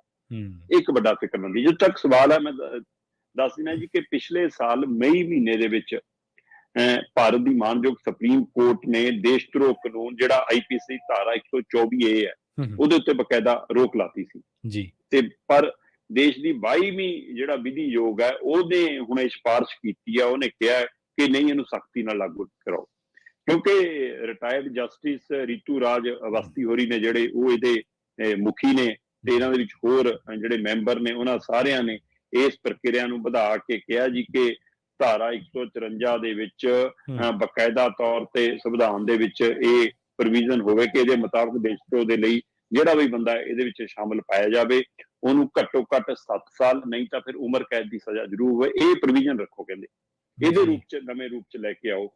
ਸੋ ਕੇਂਦਰ ਨੂੰ ਬਕਾਇਦਾ ਤੌਰ ਤੇ 279 ਪੇਜਾਂ ਦੀ ਇੱਕ ਰਿਪੋਰਟ ਸੌਂਪੀ ਹੈ ਵਿਧੀ ਯੋਗ ਨੇ, ਜਿਹਦੇ ਵਿੱਚ ਇਹ ਹਵਾਲਾ ਦਿੱਤਾ ਕਿ ਭਾਈ 3 ਸਾਲ ਦੀ ਸਜ਼ਾ ਨੂੰ ਵਧਾ ਕੇ 7 ਸਾਲ ਕਰੋ ਜਾਂ ਫਿਰ ਇਹਨੂੰ ਉਮਰ ਕੈਦ ਤੱਕ ਲੈ ਕੇ ਜਾਓ। ਤੇ ਇਹਦੇ ਵਿੱਚ ਬੇਸ਼ੱਕ ਮਤਲਬ ਮੁੱਖ ਤੌਰ ਤੇ 7-8 ਗੱਲਾਂ ਨੇ ਆਯੋਗ ਨੇ ਜਿਹੜੀਆਂ ਕੀਤੀਆਂ ਨੇ ਕਿ ਮੌਲਿਕ ਤੌਰ ਦੇ ਉੱਤੇ, ਅਧਿਕਾਰਕ ਤੌਰ ਦੇ ਉੱਤੇ ਕਿਹਨਾਂ ਦੇ ਉੱਤੇ ਦੇਸ਼ ਧਰੋਹ ਦੀ, ਜਿਵੇਂ ਦੇਸ਼ ਨੂੰ ਏਕਤਾ ਤੇ ਅਖੰਡਤਾ ਨੂੰ ਜੇਕਰ ਕੋਈ ਖਿਲਵਾੜ ਕਰਦਾ, ਫਿਰ ਉਹਦੇ ਦੇਸ਼ ਧਰੋਹ ਦਾ ਕਾਨੂੰਨ ਲੱਗਣਾ ਚਾਹੀਦਾ ਹੈ। ਰਾਸ਼ਟਰ ਵਿਰੋਧੀ, ਦੇਸ਼ ਵਿਰੋਧੀ, ਸੂਬੇ ਵਿਰੋਧੀ, ਹੈ ਨਾ, ਉਹਦੇ ਵਿਰੋਧੀ ਕੋਈ ਪ੍ਰਚਾਰ ਕਰਦਾ ਹੈ, ਕੋਈ ਹਥਿਆਰਾਂ ਦੀ ਵਰਤੋਂ ਕਰਦਾ ਹੈ, ਕੋਈ ਪੈਸਾ ਵਿਦੇਸ਼ਾਂ ਤੋਂ ਫੰਡਿੰਗ ਲੈਂਦਾ ਹੈ, ਕੋਈ ਕਿਸੇ ਤਰ੍ਹਾਂ ਦੀ ਕੱਟੜਵਾਦਤਾ ਫੈਲਾਉਂਦਾ ਹੈ, ਉਹਦੇ ਲਈ ਇਹ ਦੇਸ਼ ਧਰੋਹ ਦਾ ਕਾਨੂੰਨ ਹੋ ਸਕਦਾ ਹੈ। ਪਰ ਇਹਦੀ ਮਤਲਬ ਸਵਾਲ ਇਹੀ ਹੈ ਕਿ ਕੀ ਇਹ ਸਾਰੇ ਪਹਿਲੂਆਂ ਨੂੰ ਧਿਆਨ 'ਚ ਹੀ ਰੱਖਿਆ ਜਾਏਗਾ ਕਿ ਸਰਹੱਦ ਤੋਂ ਪਾਰ ਤੋਂ ਹੁੰਦੀਆਂ ਹਰਕਤਾਂ, ਵਿਦੇਸ਼ਾਂ ਤੋਂ ਹੁੰਦੀਆਂ ਫੰਡਿੰਗਾਂ ਜਾਂ ਉਹਨਾਂ ਦੇ ਰਾਹੀਂ ਆਉਂਦਾ ਹਥਿਆਰ, ਚਿੱਟਾ, ਸਿਰਫ ਉੱਥੇ ਤੱਕ ਹੀ ਕਾਰਵਾਈ ਸੀਮਤ ਹੋਏਗੀ ਜਾਂ ਇਹ ਰਾਜਨੀਤਿਕ ਹਥਿਆਰ ਵਜੋਂ ਵਰਤਿਆ ਜਾਂਦਾ ਰਹੇਗਾ, ਜਿਵੇਂ ਪਿਛਲੇ ਦਿਨਾਂ 'ਚ ਹੋਇਆ। ਜਿਵੇਂ ਤੁਸੀਂ ਕਿਹਾ ਕਿ ਸਰਕਾਰ ਨੂੰ ਸਵਾਲ ਕਰਨ ਵਾਲੇ ਵੀ ਦੇਸ਼ ਧਰੋਹੀ, ਸਰਕਾਰ ਦੀ ਸਮੀਖਿਆ ਕਰਨ ਵਾਲੇ ਵੀ ਦੇਸ਼ ਧਰੋਹੀ, ਸਰਕਾਰ ਨੂੰ ਸਲਾਹ ਦੇਣ ਵਾਲੇ ਵੀ ਦੇਸ਼ ਧਰੋਹੀ। ਸੋ ਇਸ ਲਈ ਇਹ ਇੰਦਰਾ ਦੇ ਰਾਜ 'ਚ ਵੀ ਐਮਰਜੈਂਸੀ ਸੀ, ਹੁਣ ਬਿਨਾਂ ਐਲਾਨੇ ਐਮਰਜੈਂਸੀ ਹੈ। ਸੋ ਉਸ ਹਵਾਲੇ ਨਾਲ ਕੀ ਇਹ ਇੱਕ ਵਾਰ ਫਿਰ ਸੁਪਰੀਮ ਕੋਰਟ ਨੂੰ, ਜਿਵੇਂ ਪਿਛਲੇ ਦਿਨੀ ਦਿੱਲੀ ਵਾਲੇ ਮਾਮਲੇ 'ਚ ਆਪਾਂ ਦੇਖਿਆ ਕਿ ਸੁਪਰੀਮ ਕੋਰਟ ਨੇ ਤਾਂ ਕਿਹਾ ਕਿ ਸਰਕਾਰ ਨੂੰ ਪੂਰੇ ਅਧਿਕਾਰ ਦਿਓ, ਸਰਕਾਰ ਕਹਿੰਦੀ ਨਹੀਂ, LG ਨੂੰ ਦੇਵਾਂਗੇ, ਹੁਣ ਇੱਧਰ ਸੁਪਰੀਮ ਕੋਰਟ ਨੇ ਪਿਛਲੇ ਸਾਲ ਰੋਕ ਲਾਈ ਆ ਕਿ ਸਾਲ ਭਰ ਇਹ ਕੰਮ ਚੱਲਿਆ ਜਾਂ ਇਹ ਰੂਟੀਨ ਚ ਵਿਧੀ ਯੋਗ ਨੂੰ ਲੱਗਿਆ ਕਿ ਏਦਾਂ ਹੋਣਾ ਚਾਹੀਦਾ। ਉਹਦੇ ਵੀ ਮੁਖੀ ਰਿਟਾਇਰਡ ਜੱਜੇ ਨੇ, ਉਹ ਵੀ ਉਸੇ ਪ੍ਰਕਿਰਿਆ ਚੋਂ ਲੰਘ ਕੇ ਆਏ ਵੇ ਨੇ, ਜਦ ਕੇ ਪਰ ਫਿਰ ਵੀ ਕੀ ਇਹ ਦਬਾਅ ਹੈ ਕਿ ਇਹ ਸਰਕਾਰੀ ਯੋਜਨਾ ਹੈ ਜਾਂ ਸੱਚਮੁੱਚ ਦੇਸ਼ ਨੂੰ ਦੇਸ਼ ਧਰੋਹ ਕਾਨੂੰਨ ਦੀ ਲੋੜ ਹੈ। ਇਹਦੇ ਉੱਤੇ ਮੈਨੂੰ ਲੱਗਦਾ ਵਿਸਤਾਰਤ ਚਰਚਾ ਘੱਟੋ ਘੱਟ ਮੈਂ ਕਹਿੰਦਾ ਸਦਨ ਚ ਦੁਬਾਰਾ ਲੈ ਕੇ ਚਰਚਾ ਕਰ ਲੈਣ। ਬਿਲਕੁਲ ਹੋਣੀ ਚਾਹੀਦੀ ਹੈ, ਖੁੱਲੀ ਚਰਚਾ ਕਰਨ, ਲਾਈਵ ਚਰਚਾ ਕਰਨ ਜੀ। ਤੇ ਟੀਵੀ ਚੈਨਲਾਂ ਵਾਲੇ ਜਿਹੜੀ ਮਾੜੀ ਜੀ ਗੱਲ ਦੇ ਉੱਤੇ 2-2 ਦਿਨਾਂ ਦੀ ਡਿਬੇਟ ਕਰਾਉਂਦੇ ਰਹਿੰਦੇ ਨੇ, ਇਸ ਮਸਲੇ ਤੇ ਲਿਆਉਣ ਸਾਰਿਆਂ ਨੂੰ ਜੀ, ਰਿਟਾਇਰਡ ਜੱਜਾਂ ਨੂੰ, ਸੀਨੀਅਰ ਵਕੀਲਾਂ ਨੂੰ, ਨੀਤੀ ਘਾੜਿਆਂ ਨੂੰ, ਰਾਜਨੀਤਿਕ ਅਹੁਦਿਆਂ ਤੇ ਸਪੀਕਰ ਰਹੇ ਸਮੇਂ ਦੇ ਵਿਧਾਨ ਸਭਾ ਦੇ ਜਾਂ ਲੋਕ ਸਭਾ ਦੇ, ਰਾਜ ਸਭਾ ਦੇ ਮੁਖੀਆਂ ਨੂੰ, ਉਹਨਾਂ ਨੂੰ ਲਿਆ ਕੇ ਚਰਚਾ ਕਰਨ ਜੀ। ਬਿਲਕੁਲ ਇਸ ਮਸਲੇ ਤੇ ਇੱਕ ਖੁੱਲੀ ਰਾਏ ਦੇਸ਼ 'ਚ ਚਰਚਾ ਹੋਵੇ, ਫਿਰ ਤੈਅ ਹੋਵੇ ਕਿ ਇਹਦਾ ਪੈਮਾਨਾ ਕੀ ਹੋਏਗਾ। ਅਸੀਂ ਨਹੀਂ ਕਹਿੰਦੇ ਨਹੀਂ ਹੋਣਾ ਚਾਹੀਦਾ, ਹੋਣਾ ਚਾਹੀਦਾ, ਪਰ ਇਹ ਦੇਸ਼ ਧਰੋਹ ਕਰਨ ਵਾਲਿਆਂ ਦੇ ਖਿਲਾਫ ਹੀ ਹੋਣਾ ਚਾਹੀਦਾ, ਨਾ ਕਿ ਦੇਸ਼ ਨੂੰ ਚੰਗਾ ਬਣਾਉਣ ਦੇ ਲੈ ਕੇ ਸਵਾਲ ਕਰਨ ਵਾਲਿਆਂ ਦੇ। ਆਪਣੀ ਮੌਜੂਦਾ ਸਰਕਾਰ ਦੇ ਗਲਤ ਕੰਮਾਂ ਨੂੰ ਉਜਾਗਰ ਕਰਨਾ ਦੇਸ਼ ਧਰੋਹ ਕਦੇ ਵੀ ਨਹੀਂ। ਲੀਡਰਾਂ ਨੂੰ ਕ੍ਰਿਟੀਸਾਈਜ਼ ਕਰਨਾ ਦੇਸ਼ ਧਰੋਹ ਕਦੇ ਵੀ ਨਹੀਂ ਹੋ ਸਕਦਾ। ਸਿਸਟਮ ਦੇ ਪਾਜ ਉਧੇੜਨਾ, ਉਹਦੀਆਂ ਨਲਾਇਕੀਆਂ ਜੱਗ ਜ਼ਾਹਰ ਕਰਨਾ ਦੇਸ਼ ਧਰੋਹ ਕਦੇ ਵੀ ਨਹੀਂ। ਇੱਕ ਪਾਰਟੀ, ਕਿਸੇ ਵੀ ਪਾਰਟੀ, ਕਿਸੇ ਵੀ ਪਾਰਟੀ ਦੇ ਵਿਰੁੱਧ ਬੋਲਣਾ ਦੇਸ਼ ਧਰੋਹ ਕਦੇ ਵੀ ਨਹੀਂ। ਦੇਸ਼ ਧਰੋਹ ਤਾਂ ਬਹੁਤ ਸੀਮਿਤ ਚੀਜ਼ਾਂ ਤੱਕ ਹੁੰਦਾ, ਜਦੋਂ ਤੱਕ ਤੁਸੀਂ ਦੇਸ਼ ਦੇ ਵਿੱਚ ਕੋਈ ਵੱਡਾ ਖਿਲਾਰਾ, ਕੋਈ ਵੀ ਦੇਸ਼ ਨੂੰ ਤੋੜਨ ਵੰਡਣ ਦੀ ਗੱਲ ਨਹੀਂ ਕਰਦੇ, ਉਹਨਾਂ ਚੀਜ਼ਾਂ ਨੂੰ ਤਾਂ ਕੈਟੇਗਰਾਈਜ਼ ਦੇਸ਼ ਧਰੋਹ ਦੇ ਵਿੱਚ ਕੀਤਾ ਜਾ ਸਕਦਾ। ਪਰ ਡੈਮੋਕ੍ਰੇਟਿਕ ਸਿਸਟਮ ਦਾ ਦਾਇਰਾ, ਇੱਕ ਲੋਕਤਾਂਤਰਿਕ ਕਦਰਾਂ ਕੀਮਤਾਂ ਦਾ ਦਾਇਰਾ ਇੰਨਾ ਕੁ ਮੋਕਲਾ ਜ਼ਰੂਰ ਹੋਣਾ ਚਾਹੀਦਾ ਸ਼ਰਮਾ ਜੀ, ਕਿ ਕੋਈ ਵੀ ਬੰਦਾ ਆਪਣੀ ਸਰਕਾਰ, ਸਿਸਟਮ, ਸੱਤਾ, ਪਾਰਟੀਆਂ, ਪੋਲੀਟੀਕਲ ਸਿਸਟਮ, ਪੋਲੀਟੀਕਲ ਡਿਸਕੋਰਸ ਨੂੰ ਸਵਾਲ, ਉਹਦੇ ਤੇ ਉਂਗਲ ਚੁੱਕਣ, ਉਹਦੇ ਬਾਰੇ ਗੱਲ ਕਰਨ ਤੋਂ ਡਰਦਾ ਨਾ ਹੋਵੇ। ਇਹ ਅਸਲ ਲੋਕਤੰਤਰ ਹੈ। ਇਹ ਨਹੀਂ ਗਾ ਕਿ ਤੁਸੀਂ ਜੇ ਤੁਹਾਡੇ ਕੋਲੇ ਸੱਤਾ ਆ ਗਈ ਤੇ ਤੁਸੀਂ ਚੱਕ ਕੇ ਕਿਸੇ ਨੂੰ ਵੀ ਅੰਦਰ ਠੋਕੋ। ਇਹ ਚੱਲ ਰਿਹਾ ਹੁਣ, ਇਹ ਪੰਜਾਬ 'ਚ ਵੀ ਚੱਲ ਰਿਹਾ। ਪਰ ਕਹਿੰਦੇ ਨਾ ਕਿ ਜਿਹੜੇ ਪਹਿਲੀ ਕਤਾਰ ਦੇ ਲੋਕ ਹੁੰਦੇ ਉਹਨਾਂ ਨੂੰ ਸੇਕ ਪਹਿਲਾਂ ਪਹੁੰਚਦਾ, ਤੇ ਜਿਹੜੇ ਦੂਜੇ ਆਮ ਲੋਕ ਹੁੰਦੇ ਉਹਨਾਂ ਨੂੰ ਹੌਲੀ ਹੌਲੀ ਪਹੁੰਚਦਾ। ਤਾਂ ਇਹ ਹੌਲੀ ਹੌਲੀ ਸੇਕ ਲੱਗਣਾ ਹੁਣ, ਕਿਉਂਕਿ ਜਿਹੜੇ ਪੱਤਰਕਾਰ ਨੇ, ਐਨਾਲਿਸਟ ਨੇ, ਕ੍ਰਿਟੀਸਾਈਜ਼ ਕਰਦੇ ਨੇ, ਕ੍ਰਿਟਿਸਿਜ਼ਮ ਕਰਦੇ ਨੇ ਸਰਕਾਰ ਨੂੰ, ਉਹਨਾਂ ਨੂੰ ਤਾਂ ਚੱਲਣਾ ਪੈ ਰਿਹਾ। ਕਿਸੇ ਦਾ ਫੇਸਬੁੱਕ ਪੇਜ, ਕਿਸੇ ਦਾ YouTube, ਕਿਸੇ ਦਾ ਕਿਵੇਂ, ਕਿਸੇ ਦਾ ਕਿਵੇਂ। ਪਰ ਇੱਥੇ ਦੋਹਰੇ ਪੈਮਾਨੇ ਨੇ ਸ਼ਰਮਾ ਜੀ। ਉਹੀ ਗੱਲ ਕਿ ਜਿਹੜੇ ਸਰਦੇ ਸਹਿੰਦੇ ਨੇ, ਉਹਦਾ 4 ਲੀਡਰਾਂ ਨੂੰ ਵੀ ਆਵਾਜ਼ ਮਾਰ ਲੈਣਗੇ ਕਿ ਭਾਈ ਆਓ, ਹੁਣ ਸਾਡੇ ਤੇ ਬਿਪਤਾ ਆ ਗਈ। ਤੇ ਜਿਹੜਾ ਆਪਣੇ ਵਰਗਾ ਮਾਤੜ ਹੈ, ਉਹਦਾ YouTube ਚੱਕਦਾ, ਤੇ ਉਹਦੀ ਤਾਂ ਗੱਲ YouTube ਵੀ ਨਹੀਂ ਛੇਤੀ ਸੁਣਦਾ। ਉਹ ਵੀ ਕਹਿੰਦਾ ਕਿ ਮੇਲਾਂ ਭਾਈ ਟੀਮ ਨੂੰ ਪਾਓ ਤੇ ਕੱਲ ਨੂੰ ਪਰਸੋਂ ਵੇਖਾਂਗੇ। ਫੇਸਬੁੱਕ ਦਾ ਫੇਰ ਕਦੇ ਨਾ ਕਦੇ ਬੰਦਾ ਕੀ ਕਰੂਗਾ। ਸੋ ਇਹ ਹੈ ਕਿ ਤਕੜੇ ਦਾ 27-100 ਵਾਲੀ ਗੱਲ ਜਿਹੜੀ ਆਪਾਂ ਵੇਖਦੇ ਹਾਂ, ਉਹ ਸਮਾਜ ਦੇ ਵਿੱਚ ਵਾਕਈ ਅਮਲੀ ਤੌਰ ਤੇ ਵੇਖਦੇ ਆ। ਸਿਆਣਾ ਤਾਂ ਸੁਣਦੇ ਸੀ, ਪਰ ਅੱਜ ਕੱਲ ਵੇਖ ਰਹੇ ਆ। ਚੰਨੀ ਸਾਹਿਬ ਚੰਗੀ ਰਿਸਰਚ ਕਰਕੇ ਗਏ ਸ਼ਰਮਾ ਜੀ, ਇੱਥੇ ਅਮਰੀਕਾ ਦੇ ਵਿੱਚ ਵੀ ਸਮਾਂ ਬਿਤਾ ਕੇ ਗਏ ਆ। ਕਹਿੰਦੇ ਮੈਂ ਤਾਂ PhD ਕਰਨ ਆਇਆ। ਮੁੱਖ ਮੰਤਰੀ ਸਾਹਿਬ ਤਾਂ ਕਾਫੀ ਲੰਬੇ ਸਮੇਂ ਤੋਂ ਹੀ ਉਹਨਾਂ ਦੇ ਮਗਰ ਪਏ ਹੋਏ ਆ ਕਿ ਚੰਨੀ ਸਾਹਿਬ ਭੱਜ ਗਏ, ਛੱਲਾ ਮੁੜ ਕੇ ਨਹੀਂ ਆਇਆ। ਗਾਣੇ ਵੀ ਸੁਣੇ ਆਪਾਂ। ਪਰ ਜਿਹੜੀ ਰਿਸਰਚ ਉਹਨਾਂ ਨੇ ਕੀਤੀ ਹੈ, ਰਿਸਰਚ ਕਹਿੰਦੇ ਵੀ ਉਹ ਕਈ ਵਾਰੀ ਝੱਗਾ ਚੁੱਕਿਆ ਆਪਣਾ ਹੀ ਢਿੱਡ ਨੰਗਾ ਹੋ ਜਾਂਦਾ। ਤੇ ਗੱਲ ਉਹੀ ਆ, ਉਹ ਕਹਿੰਦੇ ਕਿ ਜਿਹੜੀ ਹੁਣ ਚੰਨੀ ਦੀ ਰਿਸਰਚ ਹੈ, ਇਹਨੇ ਖੋਖਲੀ ਕਾਂਗਰਸ ਦੇ ਪਾਜ ਉਧੇੜ ਕੇ ਰੱਖ ਦਿੱਤੇ ਆ। ਕੀ ਕਹਿੰਦੇ ਚੰਨੀ ਸਾਹਿਬ ਦੀ ਰਿਸਰਚ? ਬਿਲਕੁਲ ਪ੍ਰਵੀਨ ਜੀ, ਤੁਸੀਂ ਰਿਸਰਚ ਦੀ ਗੱਲ ਕਰ ਰਹੇ ਹੋ, ਤੁਸੀਂ ਛੱਲਾ ਮੁੜ ਕੇ ਨਹੀਂ ਆਇਆ ਦੀ ਗੱਲ ਕੀਤੀ ਹੈ। ਛੱਲਾ ਤਾਂ ਮੁੜਿਆ ਆ ਜੀ ਜੀ, ਪਰ ਭਾਰਤੀ ਸਮੇਂ ਅਨੁਸਾਰ, ਭਾਰਤੀ ਤਾਰੀਖ ਅਨੁਸਾਰ ਅੱਜ 3 ਜੂਨ 2023 ਦੀ ਸਵੇਰ ਹੈ ਤੇ ਤੁਹਾਡੇ 2 ਜੂਨ 2023 ਦੀ ਸ਼ਾਮ ਹੈ। ਹਾਂਜੀ ਬਿਲਕੁਲ। ਤੇ ਮੈਂ ਅੱਜ ਦੇ ਦਿਨ ਇਹ ਗੱਲ ਦਾਅਵੇ ਨਾਲ, ਇਹ ਆਪਣੀ ਰਿਸਰਚ ਦੇ ਹਵਾਲੇ ਨਾਲ ਕਹਿ ਰਿਹਾ ਕਿ ਭਾਰਤ 'ਚ ਜਾਂ ਪੰਜਾਬ 'ਚ ਅਜਿਹਾ ਕਦੇ ਨਹੀਂ ਹੋਇਆ ਕਿ ਸਰਕਾਰਾਂ ਬਦਲਣ ਤੋਂ ਬਾਅਦ ਲੀਡਰ ਵਿਦੇਸ਼ਾਂ ਨੂੰ ਭੱਜ ਗਏ ਹੋਣ। ਇਹ ਵਰਤਾਰਾ ਅਸੀਂ ਪਾਕਿਸਤਾਨ 'ਚ ਲਗਾਤਾਰ ਹੁੰਦਿਆਂ ਵੇਖ ਰਹੇ ਹਾਂ। ਜੀ ਜੀ ਜੀ, ਬਿਲਕੁਲ ਸਹੀ ਹੈ। ਤੇ ਪਰ ਅੱਜ ਦੀ ਤਰੀਕ ਯਾਦ ਰੱਖਿਓ ਕਿ ਇਸ ਵਾਰ ਪੰਜਾਬ 'ਚ ਹੋਊਗਾ। ਠੀਕ ਹੈ।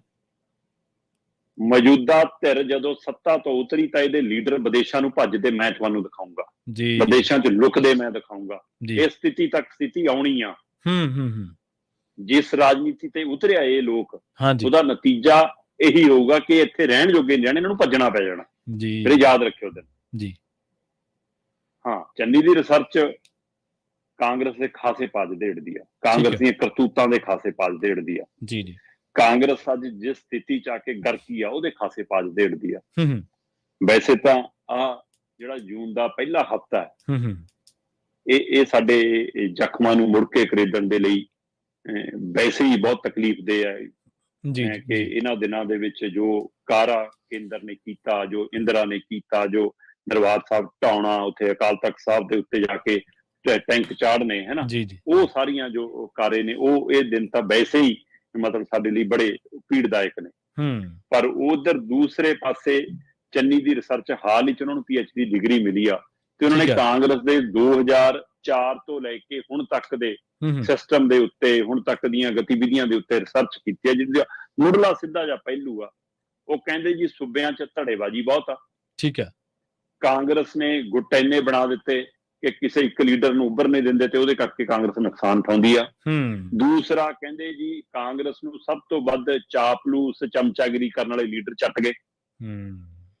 ਤੀਸਰਾ ਕਹਿੰਦੇ ਇਸ ਰਿਸਰਚ ਸਭ ਤੋਂ ਵੱਡਾ ਪਹਿਲੂ ਜਿਹੜਾ ਚਰਨਜੀਤ ਚੰਨੀ ਨੂੰ ਲੱਭਿਆ, ਉਹ ਇਹ ਹੈ ਕਿ ਜਿਹੜੇ ਸਾਡੇ ਕਾਂਗਰਸ ਦੇ ਕਹਿੰਦੇ ਸੀਨੀਅਰ ਲੀਡਰ ਸੀ, ਜਿਹੜੇ ਮੁਰਲੀ ਕਤਾਰ ਦੇ ਲੀਡਰ ਸੀ, ਉਹਨਾਂ ਨੇ ਪਿੱਛੇ ਆਪਣੀ ਦੂਜੀ ਕਤਾਰ ਜੰਮਣੇ ਨਹੀਂ ਦਿੱਤੀ, ਦੂਸਰੀ ਕਤਾਰ ਖੜਨੇ ਨਹੀਂ ਦਿੱਤੀ, ਦੂਸਰੀ ਕਤਾਰ ਦੇ ਲੀਡਰ ਪੈਦਾ ਹੀ ਨਹੀਂ ਹੋਣ ਦਿੱਤੇ।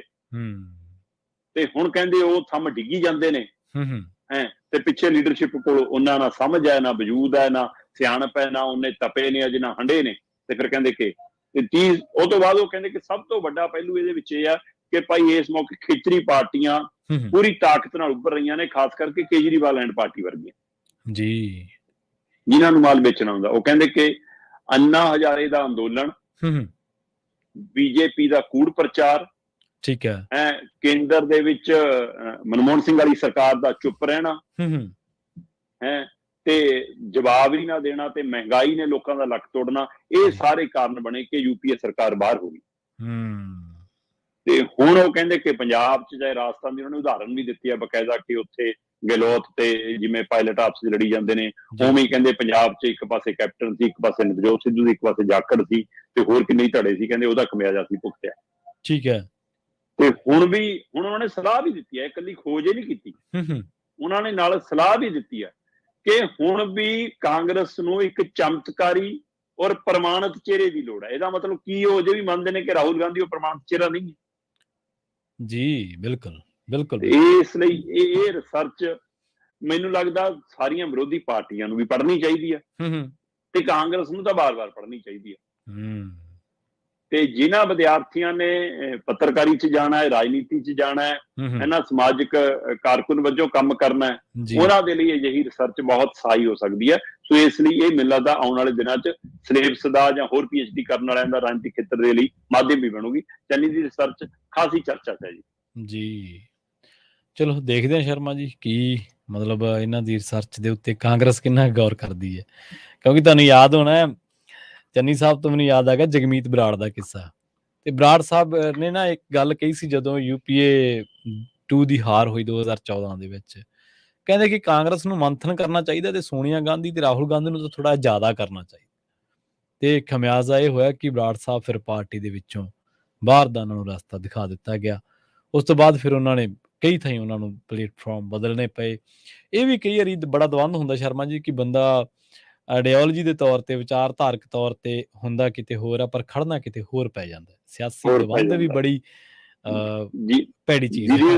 ਜਾਖੜ ਬਹੁਤ ਬੜੀ ਹੈ। ਹਾਂ ਬਿਲਕੁਲ ਬਿਲਕੁਲ। ਸਿਧਾਂਤਕ ਤੌਰ ਤੇ ਤੁਹਾਡਾ ਸਟਾਂਸ ਕੁਛ ਹੋਰ ਹੁੰਦਾ, ਪਰ ਕਰੀਅਰ ਦੇ ਤੌਰ ਤੇ, ਪਰ ਜਦੋਂ ਤੁਸੀਂ ਆਪਦੀਆਂ ਸਿਆਸੀ ਇੱਛਾਵਾਂ ਨੂੰ ਪੂਰਤੀ ਕਰਦੇ ਹੋ ਤਾਂ ਉਦੋਂ ਤੁਹਾਨੂੰ ਕਿਤੇ ਹੋਰ ਖੜਨਾ ਪੈਂਦਾ। ਤੇ ਨਹੀਂ, ਗੁਰੂ ਮੁੜਿਆ ਆ ਜੀ, ਗੁਰੂ ਆ ਗਿਆ ਅਕਾਲੀ ਦਲ ਕੋਲ ਵਾਪਸ। ਇਸ ਲਈ ਮੁੜਨਾ ਹੀ ਪੈ ਜਾਂਦਾ ਕਈਆਂ ਨੂੰ। ਹਾਂਜੀ ਮੋੜੇ ਬਥੇਰੇ ਲੋਕਾਂ ਨੂੰ ਪਏ ਆ, ਬਥੇਰੇ ਲੋਕਾਂ ਨੇ ਵਾਪਸੀ ਕੀਤੀ, ਘਰ ਵਾਪਸੀਆਂ ਕੀਤੀਆਂ ਨੇ, ਇਹਦੇ ਵਿੱਚ ਕੋਈ ਦੋ ਰਾਏ ਨਹੀਂ।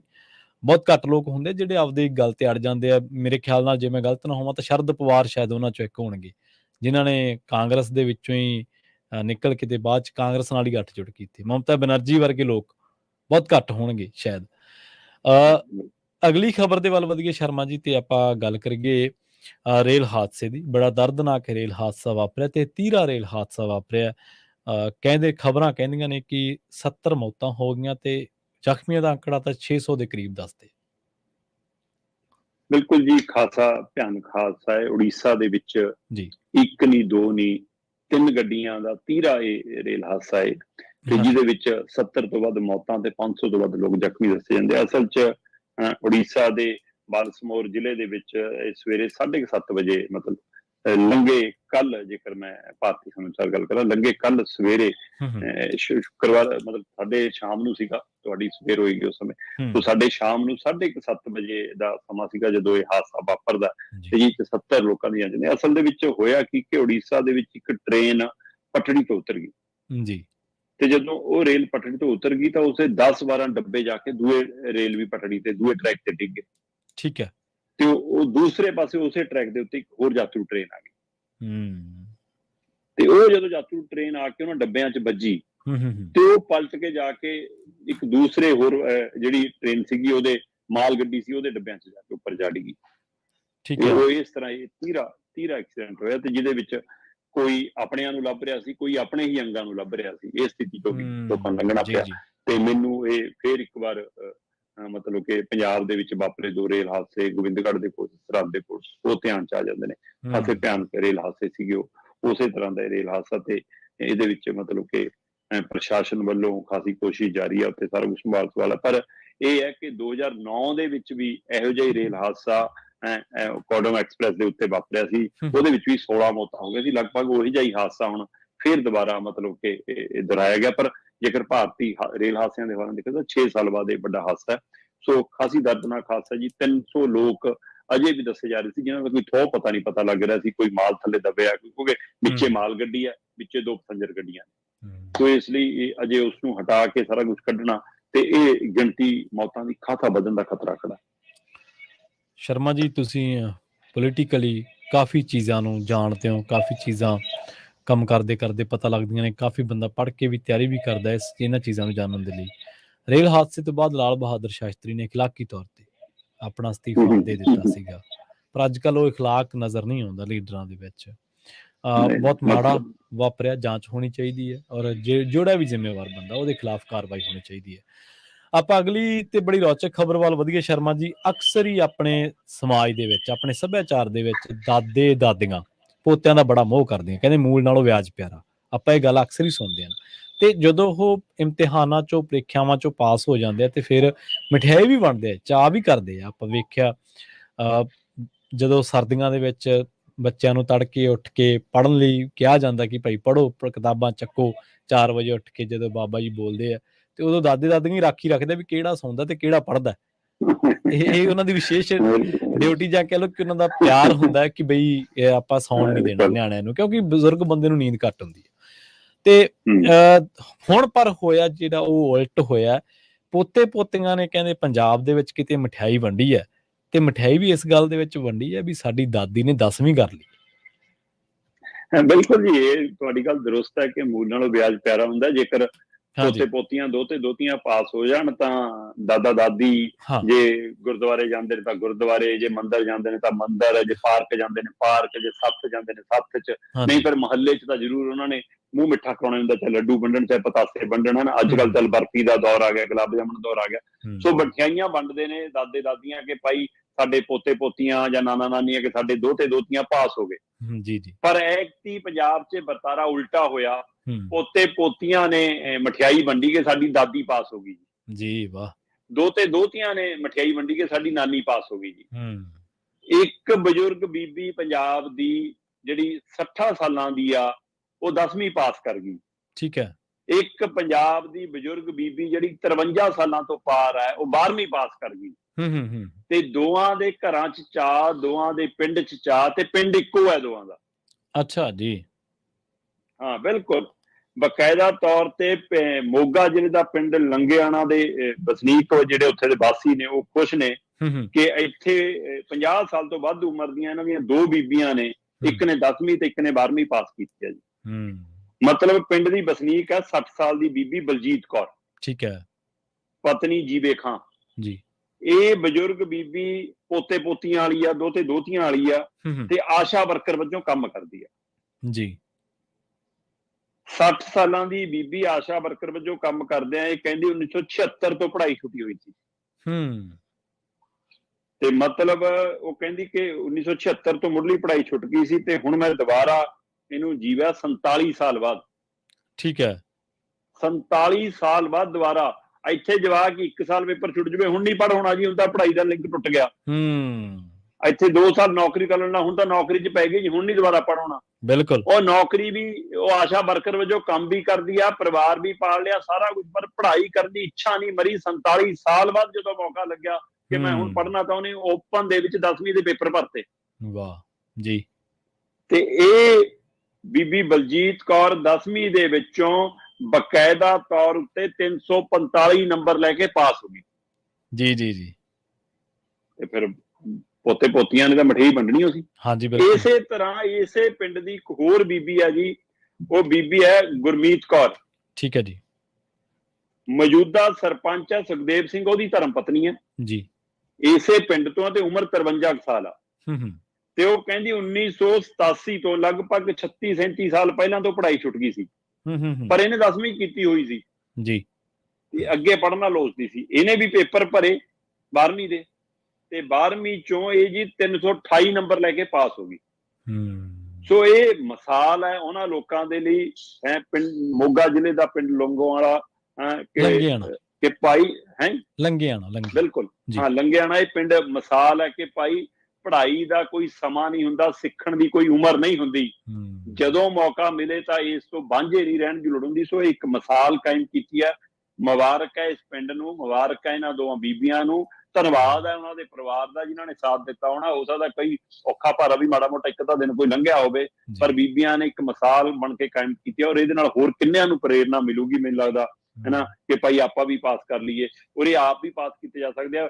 ਨਹੀਂ ਤਾਂ ਫਿਰ ਖਹਿਰੇ ਵਰਗਿਆਂ ਨੂੰ ਬਾਹਰ ਆ ਕੇ ਰੌਲਾ ਪਾਉਣਾ ਪੈਂਦਾ ਕਿ ਪੇਪਰ ਕੋਈ ਹੋਰ ਕਰਾਉਣ ਆ ਰਿਹਾ ਅੰਦਰ, ਤੋ ਇੱਥੇ ਵੀ ਰੌਲਾ ਪੈਂਦਾ ਰਿਹਾ। ਇਸ ਲਈ ਉਹ ਜਿਹਾ ਨੂੰ ਵੀ ਅਕਲ ਹੋਊਗੀ ਕਿ ਭਾਈ ਆਪ ਵੀ ਪੇਪਰ ਦਿੱਤੇ ਜਾ ਸਕਦੇ। ਹਾਂਜੀ ਬਿਲਕੁਲ ਬਿਲਕੁਲ। ਨਿਸ਼ਚਾ ਹੋਵੇ, ਦ੍ਰਿੜਤਾ ਹੋਵੇ ਤਾਂ ਕੋਈ ਵੀ ਇਮਤਿਹਾਨ ਪਾਸ ਕੀਤਾ ਜਾ ਸਕਦਾ, ਕੋਈ ਵੀ ਪੇਪਰ ਪਾਸ ਕੀਤਾ ਜਾ ਸਕਦਾ। ਹਾਂ, ਮੁੱਢਲੇ ਤੌਰ ਤੇ ਕਈ ਵਾਰੀ ਸਾਡੇ ਅਸਫਲਤਾ ਹੱਥ ਲੱਗਦੀ ਆ, ਪਰ ਉਸ ਅਸਫਲਤਾ ਦੇ ਵਿੱਚੋਂ ਤੁਹਾਨੂੰ ਨਿਕਲਣਾ ਪੈਂਦਾ, ਉਸ ਅਸਫਲਤਾ ਨੂੰ ਤੋੜਨਾ ਪੈਂਦਾ, ਤੇ ਉਸ ਅਸਫਲਤਾ ਨੂੰ ਤੋੜ ਕੇ ਹੀ ਫਿਰ ਬੰਦਾ ਪਾਰ ਲੱਗਦਾ। ਬਹੁਤੀ ਵਾਰੀ ਆਪਣੇ ਨਾਲ ਵੀ ਇਹ ਗੱਲ ਹੁੰਦੀ ਹੈ ਕਿ ਜਦੋਂ ਕੋਈ ਚੀਜ਼ਾਂ ਨਹੀਂ ਸਮਝ ਆਉਂਦੀਆਂ ਤਾਂ ਤੁਹਾਡਾ ਦਿਲ ਕਰਦਾ ਕਿ ਛੱਡ ਦੇਈਏ ਇੱਕ ਵਾਰੀ, ਪਰ ਬਾਅਦ ਦੇ ਵਿੱਚ ਜਦੋਂ ਦੁਹਰਾ ਕਰਕੇ ਪੜ੍ਹਦੇ ਹੋ, ਜਦੋਂ ਉਸ ਨੂੰ ਵਾਰ-ਵਾਰ ਉਹਨਾਂ ਚੀਜ਼ਾਂ ਨੂੰ ਐਨਾਲਾਈਜ਼ ਕਰਦੇ ਹੋ, ਪੜਚੋਲ ਕਰਦੇ ਹੋ, ਸਮੀਖਿਆ ਕਰਦੇ ਹੋ, ਤਾਂ ਉਹ ਹੌਲੀ-ਹੌਲੀ ਸਮਝ ਆਉਣ ਲੱਗ ਪੈਂਦੀਆਂ। ਸੋ ਬੀਬੀਆਂ, ਦਾਦੀਆਂ, ਨਾਨੀਆਂ ਇਹ ਦੋਵੇਂ ਵਧਾਈ ਦੀਆਂ ਪਾਤਰ ਨੇ, ਤੇ ਇਹਨਾਂ ਨੇ ਇੱਕ ਬੜਾ ਸੋਹਣਾ ਮੌਕਾ ਆਪਦੇ ਪੋਤੇ ਪੋਤੀਆਂ, ਆਪਦੇ ਦੋਤੇ ਦੋਤੀਆਂ ਨੂੰ ਦਿੱਤਾ ਬਜ਼ੁਰਗ ਅਵਸਥਾ ਦੇ ਵਿੱਚ ਕਿ ਭਾਈ ਚਲੋ ਵੰਡੋ ਮਠਿਆਈ, ਤੁਸੀਂ ਇਮਤਿਹਾਨ ਪਾਸ ਹੋ ਗਏ। ਇੱਛਾ ਸ਼ਕਤੀ ਇਨਸਾਨ 'ਚੋਂ ਖਤਮ ਨਹੀਂ ਹੋਣੀ ਚਾਹੀਦੀ। ਇੱਥੇ ਵੇਖੇ ਆ ਬਥੇਰੇ ਬੰਦੇ 30 32 33 34 35 ਸਾਲ ਦੀ ਉਮਰ ਦੇ ਵਿੱਚ ਕਹਿੰਦੇ ਕਿ ਯਾਰ ਅਸੀਂ ਤਾਂ ਬਹੁਤ ਕਰ ਲਿਆ, ਤੇ ਉਹ ਬੰਦਾ ਸੋਚਦਾ ਯਾਰ ਕੀ ਕਰ ਲਿਆ ਤੁਸੀਂ, ਹਜੇ 3 ਦਹਾਕੇ ਤੁਸੀਂ ਹਜੇ ਪਾਰ ਕੀਤੇ, 2 ਦਹਾਕੇ ਤੁਹਾਡੇ ਚੌੜ 'ਚ ਹੀ ਲੰਘੇ, ਮਜ਼ਾਕ 'ਚ ਹੀ ਲੰਘੇ, ਹਨਾ। ਸੋ ਬਹੁਤ ਸ਼ਾਨਦਾਰ ਮਿਸਾਲ, ਬਹੁਤ ਚੰਗੀ ਖਬਰ ਸ਼ਰਮਾ ਜੀ ਤੁਸੀਂ ਕੱਢ ਕੇ ਲਏ। ਕਈ ਵਾਰੀ ਖਬਰਾਂ ਕਰਦਿਆਂ ਇਹੋ ਜਿਹੀ ਸਾਜ਼ਗਾਰ ਤੇ ਇਹੋ ਜਿਹੀ ਸਕਾਰਾਤਮਕ ਖਬਰ ਦੇ ਨਾਲ ਵੀ ਵਾਹ ਪੈਂਦਾ। ਤੁਹਾਡੀ ਯਾਦ ਹੋਣਾ ਇੱਕ ਵਾਰੀ ਦਾਜ ਪਿੰਡ ਨੇ ਉਹ ਕੁੜੀ ਨੂੰ ਦਾਜ ਦਿੱਤਾ ਸੀ, ਆਪਦੀ ਦੋਤੀ ਦਾ ਵਿਆਹ ਕੀਤਾ ਸੀ। ਹਾਂਜੀ ਬਿਲਕੁਲ ਬਿਲਕੁਲ, ਉਹ ਬੜੀ ਸ਼ਾਨਦਾਰ ਇੱਕ ਖਬਰ ਹੋ ਨਿਬੜੀ ਸੀ, ਸ਼ਾਨਦਾਰ ਮਿਸਾਲ ਹੀ ਹੋ ਨਿਬੜੀ ਸੀ ਖਬਰ ਤਾਂ, ਚਲੋ ਠੀਕ ਸੀ, ਹਨਾ। ਬਹੁਤ ਬਹੁਤ ਧੰਨਵਾਦ ਸ਼ਰਮਾ ਜੀ ਇਹਨਾਂ ਖਾਸ ਖਬਰਾਂ ਤੇ ਖਾਸ ਜਾਣਕਾਰੀਆਂ ਦੇਣ ਦੇ ਲਈ। ਬਹੁਤ ਸ਼ੁਕਰੀਆ, ਬਹੁਤ ਸ਼ੁਕਰੀਆ ਜੀ ਜੀ। ਸੋ ਪ੍ਰੋਗਰਾਮ ਖਬਰ ਤੇ ਨਜ਼ਰ ਨੂੰ ਆਪਾਂ ਇੱਥੇ ਹੀ ਸਮਾਪਤ ਕਰਾਂਗੇ। ਮੈਨੂੰ ਪ੍ਰਵੀਨ ਸ਼ਰਮਾ ਨੂੰ ਇੱਥੇ ਦਿਓ ਇਜਾਜ਼ਤ। ਪੰਜਾਬੀ ਰੇਡੀਓ USA ਤੇ ਪ੍ਰੋਗਰਾਮਾਂ ਦਾ ਸਿਲਸਿਲਾ ਲਗਾਤਾਰ ਜਾਰੀ ਹੈ। ਜੇਕਰ ਤੁਸੀਂ ਪੰਜਾਬੀ ਰੇਡੀਓ USA ਦੇ ਸੋਸ਼ਲ ਮੀਡੀਆ ਪਲੇਟਫਾਰਮਸ Facebook ਜਾਂ YouTube ਤੇ ਨਹੀਂ ਜੁੜੇ ਤਾਂ ਇਹਨਾਂ ਦੇ ਨਾਲ ਵੀ ਜੁੜੋ। YouTube ਚੈਨਲ ਨੂੰ ਸਬਸਕ੍ਰਾਈਬ ਕਰਕੇ ਬੈਲ ਆਈਕਨ ਦਬਾਉਣਾ ਨਾ ਭੁੱਲਿਓ, ਤੇ ਇਸੇ ਤਰ੍ਹਾਂ Facebook ਪੇਜ ਨੂੰ ਲਾਈਕ ਕਰਕੇ ਫੋਲੋ ਕਰਨਾ ਨਾ ਭੁੱਲਿਓ, ਤਾਂ ਜੋ ਹਰੇਕ ਖਬਰ ਦੀ ਜਿਹੜੀ ਹੈ ਜਾਣਕਾਰੀ ਹੈ ਉਹ ਤੁਹਾਡੇ ਤੱਕ ਪਹੁੰਚ ਸਕੇ। ਬਹੁਤ ਬਹੁਤ ਧੰਨਵਾਦ। ਜੁੜੇ ਰਹੋ ਪੰਜਾਬੀ ਰੇਡੀਓ USA ਦੇ ਨਾਲ। ਤੇ ਆਖਿਰ ਦੇ ਵਿੱਚ ਇੱਕ ਵਾਰ ਫਿਰ ਤੋਂ ਤੁਹਾਨੂੰ ਸਭ ਨੂੰ ਪਿਆਰ ਸਤਿਕਾਰ ਸਹਿਤ ਸਤਿ ਸ੍ਰੀ ਅਕਾਲ।